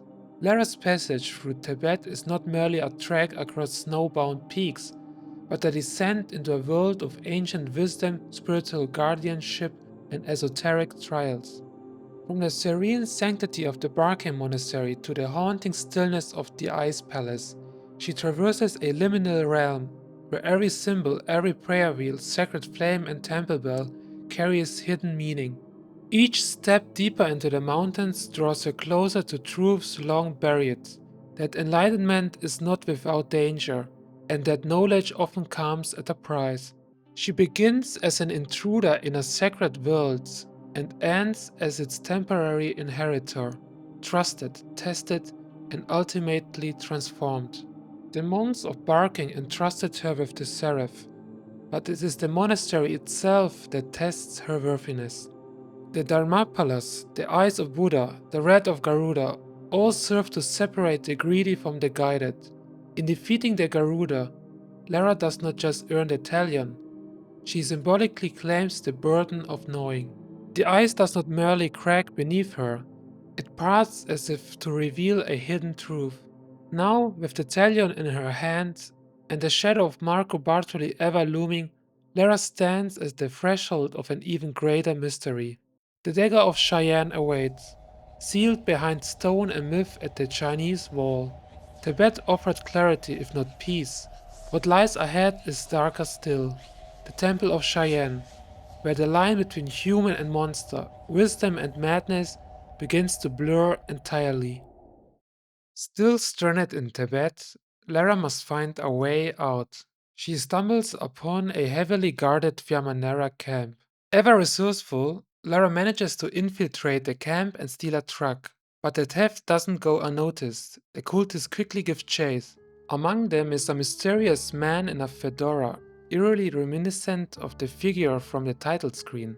Could this be Marco Bartoli himself? Unlikely. Bartoli, marked by his blood-red eyes and ever-present sunglasses, is never shown wearing a fedora, neither in-game nor in official character art. This figure must be someone else, perhaps a high-ranking operative, possibly the leader of Fiamma Nera's Asian branch. He appears only twice, in this FMV and on the title screen. It's a detail that invites speculation. Could the developers have initially designed him as Bartoli, but later altered his model for the in-game cutscenes? Or is he meant to suggest the far-reaching structure and hierarchy of the cult? After the escape, Lara drives across the vastness of the Himalayas, all the way to the Great Wall of China, a journey of over 2,000 kilometers. It's a silent testimony to her singular determination. With little to no rest, and likely stopping only for fuel, she pushes through exhaustion and time, driven by the urgency to reach the temple. Her endurance borders on inhuman, fueled by something greater than mere survival, a sense of destiny. At last she arrives, and the doors to the Temple of Cheyenne open. We are now inside a sacred space, cloaked in darkness and mysticism. The environment is dimly lit, suffused with deep reds and golds. Ornate mandala-like patterns on the floor draw from East Asian spiritual symbolism, suggesting meditation cycles and cosmic balance. Dragon torches line the entrance, their forms frozen in an eternal hiss, guardians of the threshold, perhaps, or echoes of the power sealed within. The surreal atmosphere straddles the line between a royal palace and a burial chamber. The ambient background music subtly unveils something sinister. An ominous, wind-like sound drifts through the narrow corridors, setting a foreboding tone. Unsettling whispers emerge, faint, spectral, and cloaked in echoing reverb, interspersed with sharp orchestral stabs that mimic moments of danger or revelation. These whispers may be interpreted as the dagger's lure, a seductive, corrupting presence that calls out to the player, urging them to draw closer. Carefully layered and spatially placed, the whispers seem to come from just behind or beyond reach, amplifying the sense of unease. Lara is utterly alone in the temple, with no other human presence, heightening the isolation and psychological tension. This is an anxiety inducing ambient track, perfectly tuned to the atmosphere of an arcane and cursed place. Claustrophobia sets in. The corridor is narrow, the ceiling is low, every surface is covered with dense repeating patterns, producing an overwhelming sense of ritual obsession, as if the walls themselves are steeped in centuries of devotion and blood sacrifice. In the distance, the dragon pedestal from the opening FMV is visible, a constant visual reminder of our objective, the Dagger of Xian, a weapon said to grant the power of the dragon to anyone who drives it into their heart. But this is no mere myth. The chamber's atmosphere makes it clear.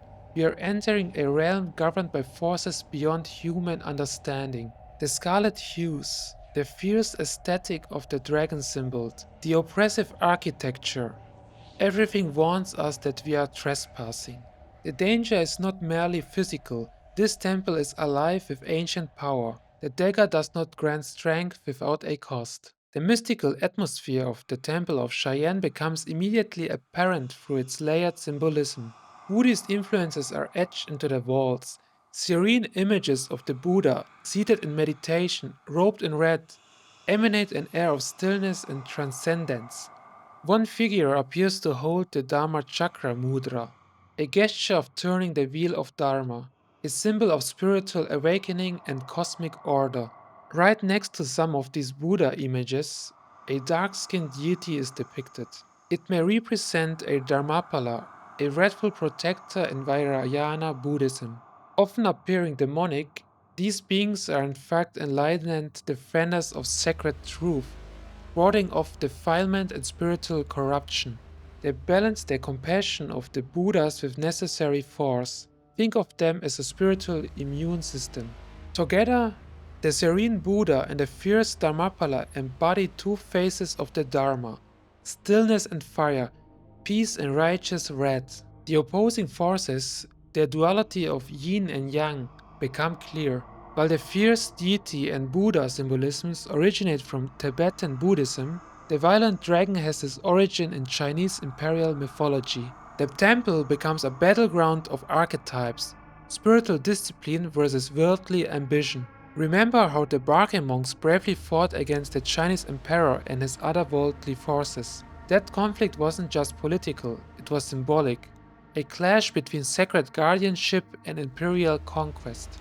While the fierce deity acts as a protector of spiritual lore, the dragon is the embodiment of imperial power and mystical force. The mood set by these beings could not be more different. The wrathful deity is fierce, ascetic, and transcendent, a being of inner judgment and moral weight.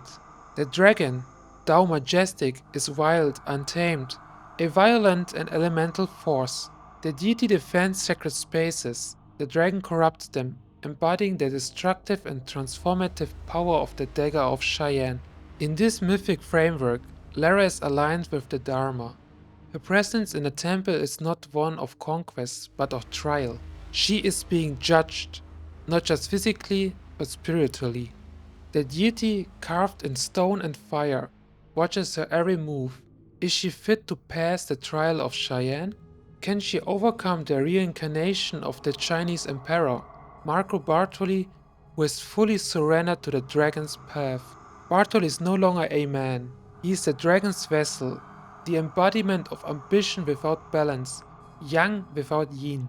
He embraces transformation through violence, seeking power with no regard for spiritual cost. Lara, by contrast, walks the razor's edge. If she falters, if she takes the dagger without inner readiness, she too will be consumed, transformed into a malevolent being, no different from Bartoli.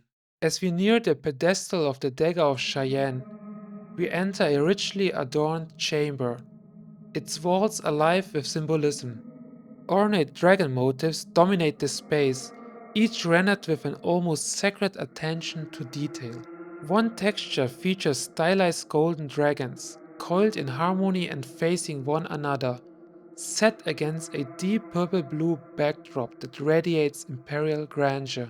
Beneath it, a darker frieze unfurls, a repeating dragon motif, sculpted in bronze and gold, its serpentine forms looping like flames caught in ritual motion. The metallic sheen lends a sense of ceremonial weight, a visual language befitting the dagger's resting place. Another, more obscure texture may depict golden lotus blossoms, clouds, or even smoke, elements long associated with spiritual transformation and a dragon's fiery breath. Though low in resolution, its symbolic intent remains palpable. Together, these visual elements elevate the chamber from architecture to chthonic shrine. This is not simply a tomb, it is a sacred threshold, a layered symbolic space meant to ward off the unworthy. With every step toward the pedestal, Lara crosses another mythic veil, from imperial power to ritual sacrifice, from temporal life into the timeless spiral of eternal recurrence. Easy to overlook, yet silently dominating the chamber, is the Shine symbol etched into the ceiling, a subtle but powerful sign that everything in this space is governed by an ancient overriding force. It is this symbol that imbues the temple with meaning. All existence here bends to the will of Cheyenne. The dagger lies within reach, cradled in the mouth of a dragon statue atop its pedestal. But, as expected, claiming it isn't so simple. A trap triggers, and Lara is suddenly plunged into the darkness, swallowed by an unseen pit. The trial of Cheyenne has begun. To prove oneself worthy of wielding the dagger, one must first endure the Temple of Cheyenne, a gauntlet of traps, labyrinthine architecture, and hostile forces. Lara slides deep into the temple's hidden catacombs, finally emerging into an underwater cavern that leads her into a space unlike anything seen before. A temple within a temple. Here, ornate beams and vividly painted columns evoke the splendor of imperial Chinese architecture, reminiscent of mountain shrines or forgotten altars of dynastic power. Remarkably preserved, untouched by decay, this structure radiates an unearthly energy. It feels more eternal than architectural. Would this be the tomb of a Chinese emperor? Curiously, the Tomb Raider 2 level file for this stage is named EmperorTomb.tr2, a possible clue that the Temple of Cheyenne is not merely a vault for the dagger, but also the burial chamber of an emperor, carved deep into the cavern stone. The serpentine dragon motifs carved into the columns seem to affirm this, linking the imperial and the mythological. What Lara finds inside the temple is a sight to behold. A collection of ancient god-like sculptures fills the room. The statues are equipped with spears and swords. The numerous figures, half submerged in darkness, exude an ominous presence, heightening the tension and mystery. They bear a striking resemblance to the Terracotta Army from the real-life tomb of Qin Shi Huang, the first emperor of China, who unified the country in 221 BC. Discovered in 1974 by farmers near Xi'an, a city in Shaanxi province, the Terracotta Army spans an area of 38 square miles. Over 8,000 terracotta soldiers were unearthed, each crafted to protect the emperor in the afterlife, honoring his accomplishments during his reign. In the game, the presence of the Terracotta Army in the Temple of Cheyenne suggests a tomb-like structure, a memorial to the Cheyenne's emperor's imperial ambition and spiritual army guarding his legacy. Thus, it can be assumed that this is the emperor's final resting place, watched over by his loyal soldiers. Some of the statues act as traps, attacking Lara with swords, similar to the animated statues encountered in Bartoli's hideout. However, the Emperor's mortal remains are nowhere to be found, hinting that they may have been moved or hidden deeper within the temple. Deadly traps lurk around every corner in the Temple of Xian. At one point, Lara is caught between two moving spike walls, forced to act swiftly and pull a lever to escape a gruesome end. Even living threats still haunt this place, such as the Chinese tiger we previously encountered near the Great Wall. In a place so devoid of natural life and nourishment, these creatures seem like less ordinary animals and more like supernatural guardians, summoned by the spirit of the temple itself. As Lara ventures deeper, she enters an enormous hall dominated by a colossal dragon statue that coils upward at the far end of the room. The chamber is steeped in reverence and menace. Its walls are adorned with friezes of serpentine dragons, while even the movable blocks bear the dragon's fierce visage. The statue's expression is distinctly malevolent, fangs bared, as if eternally frozen in a moment of fury. Yet, unlike the deadly traps around it, this dragon is not a living threat, not yet. In the lore of the temple, the golden dragon is closely tied to the Emperor of Xian, who once wielded the dagger to transform himself into a beast. This hall, then, may be interpreted as his tomb, or at least a sacred memorial to his godlike transformation. It is here that Lara retrieves the Dragon Mask artifact, a vital relic needed to advance, and perhaps a symbolic key unlocking the next layer of the Emperor's legacy. The mask bears sharp horns, a haunting golden sheen and uncanny smile, a visage that oscillates between divine ornament and cursed artifact. In the context of Chinese mythology, dragons are symbols of celestial authority and imperial destiny. This mask, likely placed upon the deceased emperor's remains, may have served as both a spiritual seal and a conduit. Though beautiful at a glance, its frozen expression evokes unease, a malevolent grin that hints at forbidden rites and unspeakable ritual acts. Aligned with the Dagger of Xian, the mask becomes more than a mere funerary regalia. It is an instrument of transformation, marking the boundary between mortal existence and godlike dominion, both material and metaphysical. No Tomb Raider 2 temple would be complete without a harrowing underwater ordeal. True to form, the Temple of Xian presents a timed aquatic challenge. Lara must navigate submerged tunnels, solve a time-sensitive mechanism, and escape before oxygen runs dry. These narrow corridors echo the claustrophobic dread of the oil rig levels. Liminal spaces wrapped in darkness and pressure, where air becomes a currency and isolation is absolute. Here, water is not the element of life, but of slow creeping death.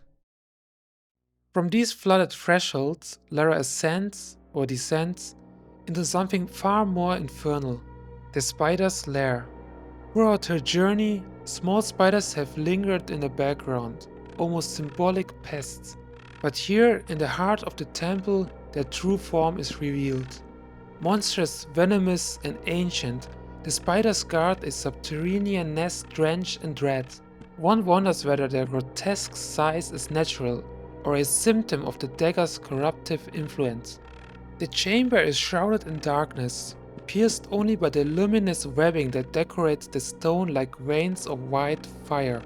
The effect is terrifying, a visual manifestation of entrapment, decay, and death. At the nest's core, a colossal cocoon pulses ominously, wrapped in thick layers of silk, not merely an egg sac, but a symbol of perverted creation. It evokes questions. What do these creatures feed on? What lies gestating inside? In this desolate temple, where no life should flourish, perhaps the dagger sustains them, not with flesh, but with metaphysical sustenance, binding them to its dark will. After retrieving a key, Lara returns to the ancient temple complex. She ascends a steep, winding path on ejection panels. leading her at last to the heart of the Emperor's domain, the final chamber of the Temple of Xian. The chamber is dominated by two towering pillars rising from a lake of molten lava, a vision both apocalyptic and sacred. Coiled around each pillar is a great serpentine dragon statue, echoing the very one found in the Emperor's tomb. These pillars are not merely stone, they are inscribed with mandala-like knots, reminiscent of the spiritual motifs scattered throughout the Barkhang Monastery. These symbols, rooted in Buddhist and Tantric iconography, speak of balance, sacred geometry, and spiritual unity. Yet here, that balance is under siege. The dragons, once possibly emblems of duality and guardianship, have turned malevolent. Their coils no longer sanctify the pillar, they strangle it. What was once a vertical channel to the divine has become a vortex of corruption. In esoteric mysticism, two serpents entwined around a central axis, be it pillar, tree, or staff, form an ancient archetype, the axis mundi, the world axis that unites heaven, earth, and the underworld. Across mythologies, this image recurs. Yggdrasil in Norse lore, the Kundalini serpents ascending the yogic spine, the hermetic Caduceus, and the Nagas coiled around Mount Meru. These serpents embody life and death, order and chaos, masculine and feminine, polarities in motion, encircling the still point. But when that motion becomes diseased, when the guardian turns tyrant, the axis becomes a conduit not for ascension, but for spiritual collapse. Here in the Temple of Xian, the dragon spiral does not uplift, it binds. The sacred is profaned. The Ouroboros cycle of death and rebirth has fractured. The dragon does not devour itself to be reborn. It hoards power consumed by conquest. This is not a place of meditation anymore, but of madness. It is the fall of the axis, a descent into dominion and spiritual inversion. Echoes of the Tower of Babel haunt this moment, a symbol of hubris masquerading as transcendence. Perhaps this corruption is born of the Emperor's ambition, or perhaps now Marco Bartoli becomes its vessel. Beckoned by something greater than impulse, Bartoli submits to the dagger's will. When Lara finally ascends the spiraling pillars, her ascent a ritual journey through fire, stone, and symbol, she emerges at the highest chamber where the trial of Xian once began. There, cloaked in the shadows, she witnesses the unthinkable. Bartoli, surrounded by fanatical cultists, plunges the dagger into his chest. A grotesque rite is complete. The chanting is frenzied, deranged, a blasphemous inversion of prayer. His lifeless body is lifted and carried away by the cult, like a dark messiah reborn in death. Lara, stunned but unwavering, continues. Whether driven by obsession, duty, or a personal quest for truth, she follows. The temple's Tolmor, once mundane, now gleams with an eerie jade glow. A threshold has opened, not to another room, but to another plane. The material world falls away, and she crosses into the domain of spirit and myth, where dragons are no longer carved in stone, but breathe. The floating islands are not a level, they are a rupture, a space torn loose from time and geography, suspended in a realm where form and matter unravel. We are no longer on Earth, we are inside a dream or perhaps a bardo, a liminal afterlife shimmering between death and rebirth. The laws of physics loosen their grip, gravity falters, geometry dissolves. What remains are fragments of a forgotten cosmos, floating ruins, spectral platforms, and the echo of a world that once was whole. This place feels less like a location and more like a descent into the astral plane, a subconscious underworld populated not by spirits of the dead, but by the failed seekers of the dagger. Here, Lara moves not through space but through mythic residue, through the very bones of ambition, failure, and eternal guardianship. Floating masses of green crystals drift in the void, assumed to be jade. In Chinese mythology, jade holds a sacred meaning. It was believed to preserve the body after death, and emperors were buried in full jade burial suits. Jade was not just decoration, it was a bridge to the immortal realm, a material that does not decay. In Taoist cosmology, the Jade Emperor is the ruler of heaven. Jade represents divine authority, cosmic order, and the undying energy known as Qi. Yet here, that protective and sacred meaning has fallen away. The Buddhist elements that once guarded the spiritual boundaries have collapsed. This astral plane is now hermetically sealed by the dragon, existing solely within its corrupted cosmos. With no earthly landscape to anchor it, the entire level floats in emptiness, a visual signal that we have truly left the material world behind. Immediately, we are attacked by menacing jade warriors, beings encased in jade that come to life to ward off intruders. These warriors, dormant until disturbed, serve as guardians of the threshold, not only of place but of state of being. Emerging from the endless void, they glide through air, attacking along narrow suspended platforms. Lara is never safe. These entities can approach from all angles, instilling a sense of constant dread. The Jade Warriors are modeled after the aesthetics of ancient Chinese soldiers. Two types exist, the Sword Bearer and the Spear Bearer. The Sword Warrior wears a vivid red robe cinched at the waist and has a stern, almost emotionless expression. The golden pendant shoulder guard bears the image of a dragon, symbolizing that the Jade Warrior is a soldier of the Xian dragon. With its enormous jade sword, it becomes an extension of the dragon's will, cutting down anything that threatens its dominion. The Spear Warrior is decorated with sinew-like red pendants and bright ivory gold surfaces. Its shoulder and leg textures evoke the face of the dragon, complete with piercing, watchful eyes. These Jade Guardians are not mere sentinels. They are incarnations of the dragon's defensive instinct. Henchmen without ego, forged from dream iron and ancient scales. They move not with personal intent, but as limbs of slumbering will, one that twists the world around its fang-toothed memory. In this sense, the floating islands are not merely a level, they are a body, sacred anatomy of the dragon itself. Before Lara ventures deeper into the dragon's inner dimension, we encounter cryptic symbols at the entrance to the temple. Due to low resolution, it is difficult to decipher their exact nature, but it appears to depict a dragon or a pishio, positioned like a sphinx.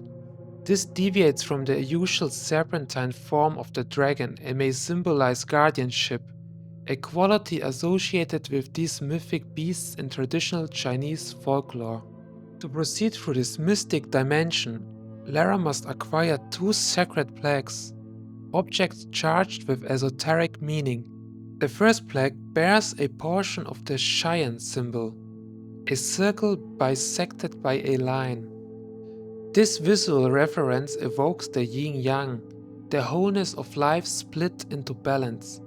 Next to the circle lies a glyph resembling the Chinese character Gao, meaning high or elevated. Within Taoist cosmology, this could imply a sacred peak or a path to spiritual ascent. The second plaque features a serpentine line with a dot, possibly representing the dragon's influence on the natural course of life. Adjacent to this is a stylized version of the character Xi, meaning joy. Both plaques are separate and must be inserted into dragon-shaped receptacles to open the final gate, the passage to the Dragon Palace. When united, the plaques form the full Xian symbol, while the characters form the phrase elevated joy. This is no mere poetic gesture. The implication is metaphysical, that the dragon's rule over life leads to a higher state of bliss, a corrupted inverted paradise. A paradise achieved not through harmony or enlightenment, but through subjugation and transformation. This twisted logic may very well reflect the main belief system of the Emperor and Marco Bartoli himself. Crossing the void and vanquishing the Jade Guardians brings Lara to a bridge, narrow, ornate, suspended in emptiness, leading to the gates of the palace. Cherry blossoms bloom on jagged cliffs, suspended in silence. These blossoms, delicate and transient, are fragments of a lost world, a reminder of nature, of peace, of beauty long since consumed. The palace evokes the image of an idyllic garden, a mirage of serenity before the end. But the serenity is false. Above the palace erupts a towering flame, spewing skyward from the roof. The fire is not natural, it burns with a spectral light, casting an otherworldly glow that warns of an ancient malevolent power residing within. The palace structure draws from traditional Chinese imperial architecture, tiered roofs with upturned eaves, green tiled ridges, and deep red vaults trimmed in gold. These colors are not decorative, they are symbolic: red for power and blood, green for harmony and fate, gold for divinity and judgment. The palace does not rest on earth, it floats in the void, cut off from the world of men. The bridge leading to it becomes more than a path. It is a spiritual axis, a mandala spine connecting mortal existence to a plane of divine consequence. This is not simply the palace of the dragon, it is the palace of transformation. Within, the final crucible awaits. The fire above is more than infernal, it is alchemical, the sacred flame that either purifies or annihilates. The palace becomes a furnace, a womb, the sacred vessel where the seeker undergoes the final trial. Here Lara is tested not just in combat, but in spirit. To face what lies within is to confront temptation, divinity, and oblivion. And only through refusal, the turning away from the dagger's promise, can she transcend the corruption it offers. The palace doors are shut. Lara must find another way. She discovers a zip line that leads into an alternate passage, into the catacombs beneath the palace, where firewalls and jade green corridors weave like veins through the body of the dragon. There, in the heart of this infernal architecture, stands columns adorned with carvings of a Buddha like figure in a standing posture. This Buddha is a symbolic anomaly, the only Buddhist image in an otherwise wholly imperial Chinese dreamscape. What is he doing here? During certain Chinese dynasties, especially the Tang and Yuan, Buddhist and Taoist iconography coexisted and competed within spiritual and artistic spaces. Perhaps the floating islands were once a site of harmony, a sanctuary of shared wisdom between Buddhist sages and imperial guardians, until the dragon's corruption took hold. The Buddha was not expelled, only buried. Now a single remnant remains, a column in a forgotten catacomb, a last echo of the transcendent. This Buddha stands not as a conqueror, but as witness. He is the eternal observer, watching silently as truth is twisted, as spiritual ascent becomes domination. Like the monks of the Barkhang Monastery, this Buddha is a last symbolic resistance, a cosmic failsafe embedded in the dragon's mythic dream. His serenity contrasts the writhing violence around him. Lara's passage through the space becomes an initiation. The Buddha is her mirror and her test. Will she become the dragon, seized by the promise of transcendence through violence? Or will she remain centered, like the Buddha, whole, aware, and finally human? She walks through a fallen heaven and must choose to be enlightened or devoured. This Buddha is no accident. He is the eye of the storm, the spiritual question posed at the very heart of Tomb Raider 2. From the firewalls, Jade warriors emerge once again, now seemingly born from hell fire, giving the impression that Lara is now facing infernal beings, no longer just cultists. This is confirmed when, inside a caged chamber, Lara releases a group of Jade warriors, and among them, She finds Fiamma Nera cultists in ceremonial robes. They are no longer human, they've acquired the power of the Xian, and the Jade warriors now fight alongside them. The corruption is complete. Lara must be close, Marco Bartoli is near. Lara ascends one final ladder, leaving behind the catacombs of fire and stone. She prepares to confront the dragon, which has chosen Bartoli as its vessel. She enters the lair to end this once for all, and save the world from the dream of the dragon. This is the culmination, mythologically, spiritually, and symbolically. All paths converge here, in the dragon's lair, where the sacred and the profane collapse into one final crucible. Within this jade womb, glowing, fiery, sealed from the world, Lara confronts not just an enemy, but a doctrine, a cosmic heresy made flesh. Here lies Marco Bartoli, corrupted and transformed by the Dagger of Xian, awaiting his full rebirth.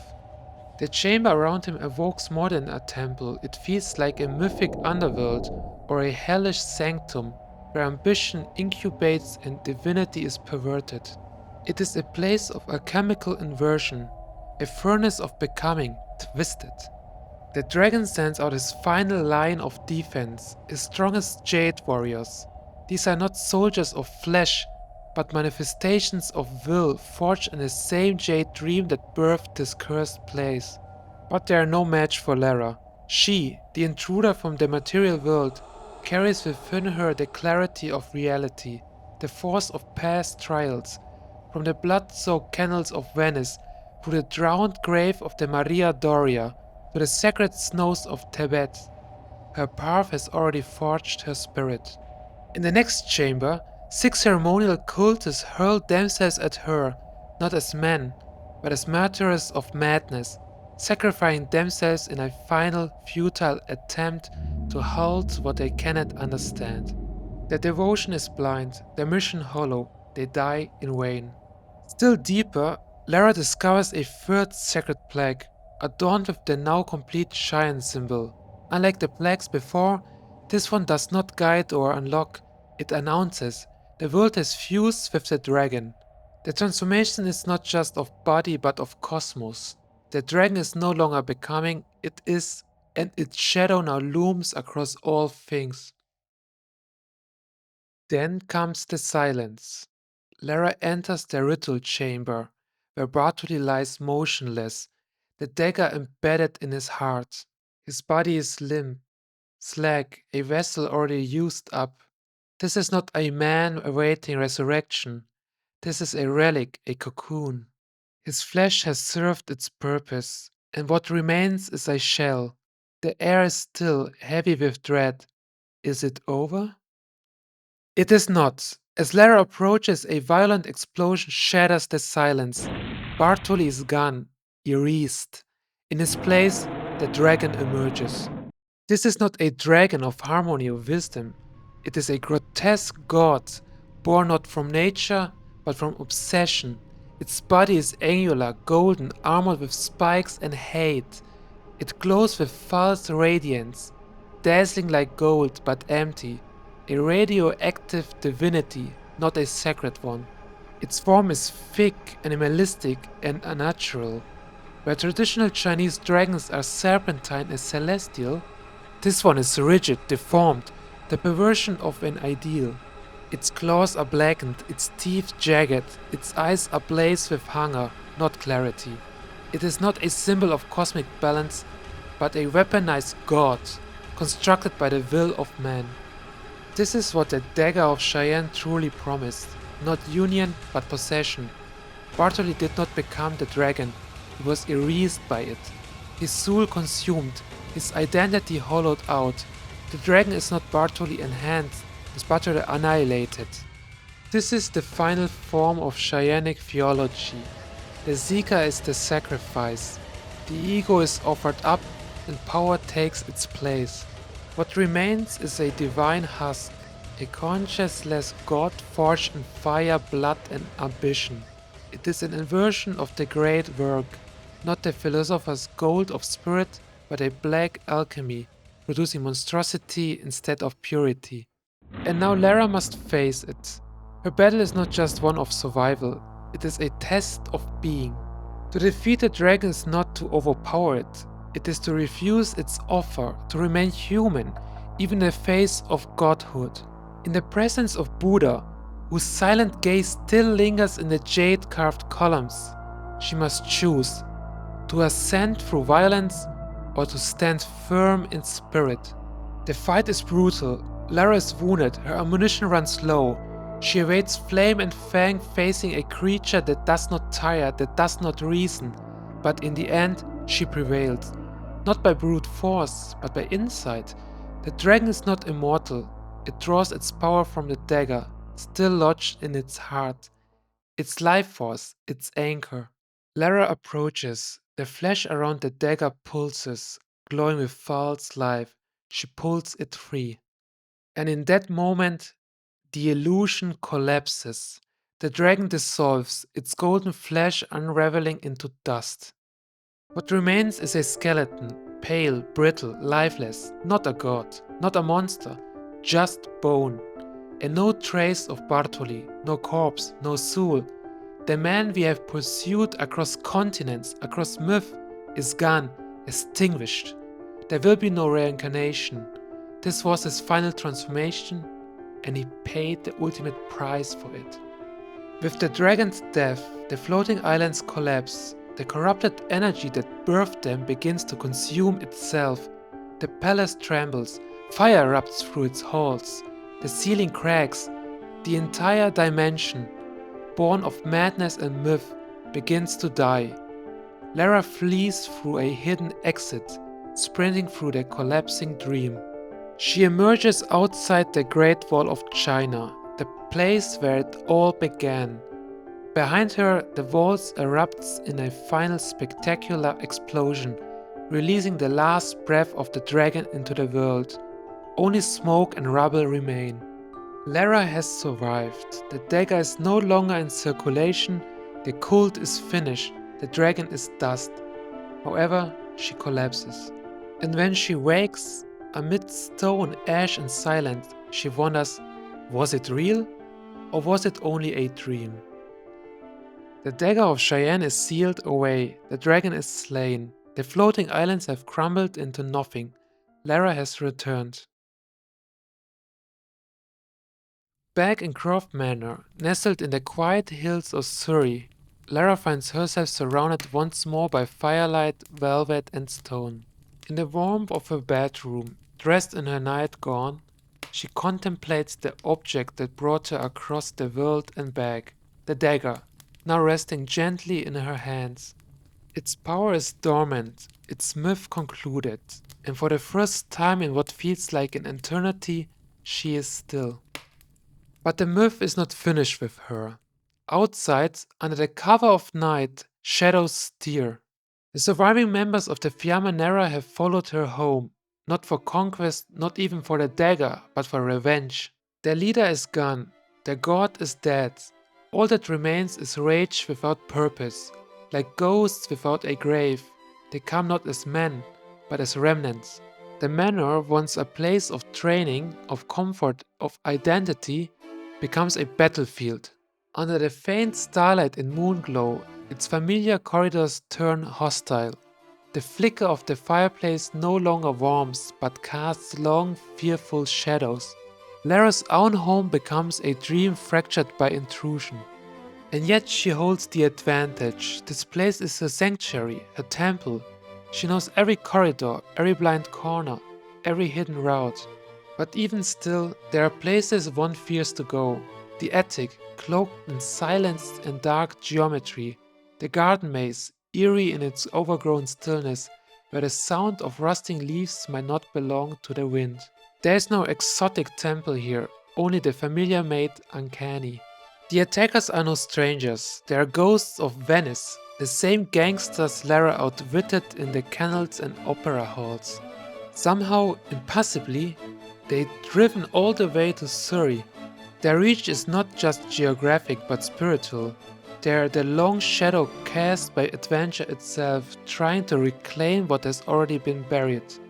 Lara fights back with a trusty shotgun, and the manor becomes an arena of memory and violence. The invaders fall one by one, and among the silence that follows, she wonders, where's Winston? Is he safe? Is he hiding in the freezer behind the silent hum of preservation? The thought adds a strange levity, a flicker of human concern in a moment heavy with spiritual reckoning. At last, the final intruder arrives, the shotgun-wielding cultist we once believed to be dead, last seen beneath the shattered opera house. He survived somehow, and like Bartoli before him, he returns in the final hour, clinging to purpose. But Lara has faced gods and demons. He's no match for her now. With his death, the Fiamma Nera is extinguished. Its fire has burned out. And the myth has ended. After the ordeal, Lara steps into her shower, water cascading over bruised skin, washing away blood, ash, memory. She is home, but not unchanged. This is not just the end of an adventure, it is the purification after spiritual trial, the ablution after death and rebirth. And just before the screen fades, Lara turns toward us, the player, the witness. She raises her shotgun, not with menace, but with a knowing smirk. The myth is over. The ritual is complete. The curtain falls. Don't you think you've seen enough? Yes, Lara, we have truly seen enough.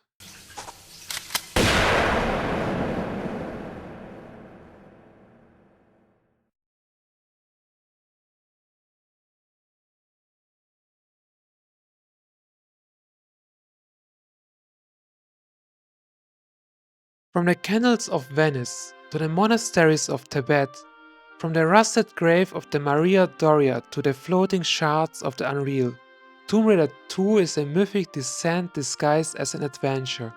But beneath the gunfire and temples lies something deeper, a silent war for the soul of the Orient.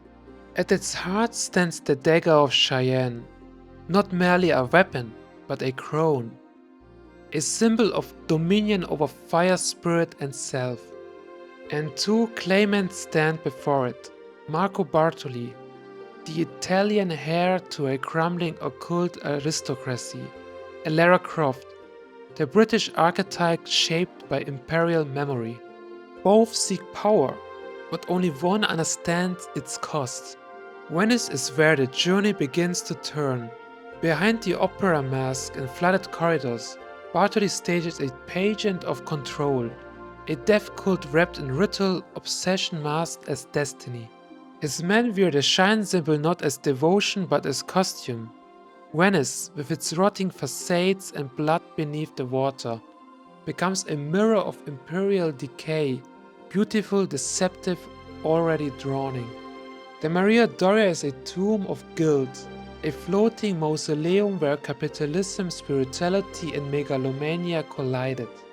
It is Gianni Bartoli's dream, opulent, hollow, sunk by those who understood the danger of ambition dressed as legacy. Here, Lara does not just dive into wreckage, she excavates the consequences of unchecked desire. And then Tibet, the Barkhang Monastery stands in resistance, not as an enemy to adventure, but as a guardian of spirit. The monks do not hoard their Talion for power, but to prevent the dragon from waking again. For the first time, Lara is not alone. She finds allies not in force but in discipline. Here she is tested, not with bullets but with prayer wheels, sacred fire, and the gaze of the Buddha. And all the while, Marco Bartoli descends, not geographically but morally, metaphysically. He doesn't just pursue the dagger, he becomes it. A man consumed by the imperial fantasy of control, believing transformation to be transcendence. He plunges the blade into his heart, not to ascend, but to vanish, replaced by monstrosity. Lara watches it happen and chooses otherwise. Because this is not merely a battle between good and evil, it is a confrontation between two Wests, each gazing eastward. Bartoli, the corrupt heir, seeks to conquer mysticism. Lara, the reluctant inheritor, seeks to understand it. Where he desecrates temples, she listens to them. Where he burns bridges, she crosses them. He wants to become myth, she bears its weight. In the end, the dragon is not defeated by firepower, but by clarity. Lara pulls the dagger free, not to wield it, but to end it. The floating islands collapse, the dream dies, the east is left unclaimed, unruled, as it always should have been. Back in Surrey, Lara's manor stands not as a throne, but as a quiet sanctuary. And when the remnants of Bartoli's cult breach its walls, they're not seeking conquest, they seek revenge for a dream that was never theirs to dream. Lara extinguishes them, and in that silence, amid stone and firelight, the myth concludes. But it was never just about relics. It was about what makes a raider of tombs different from a thief of empires. One steals, the other remembers.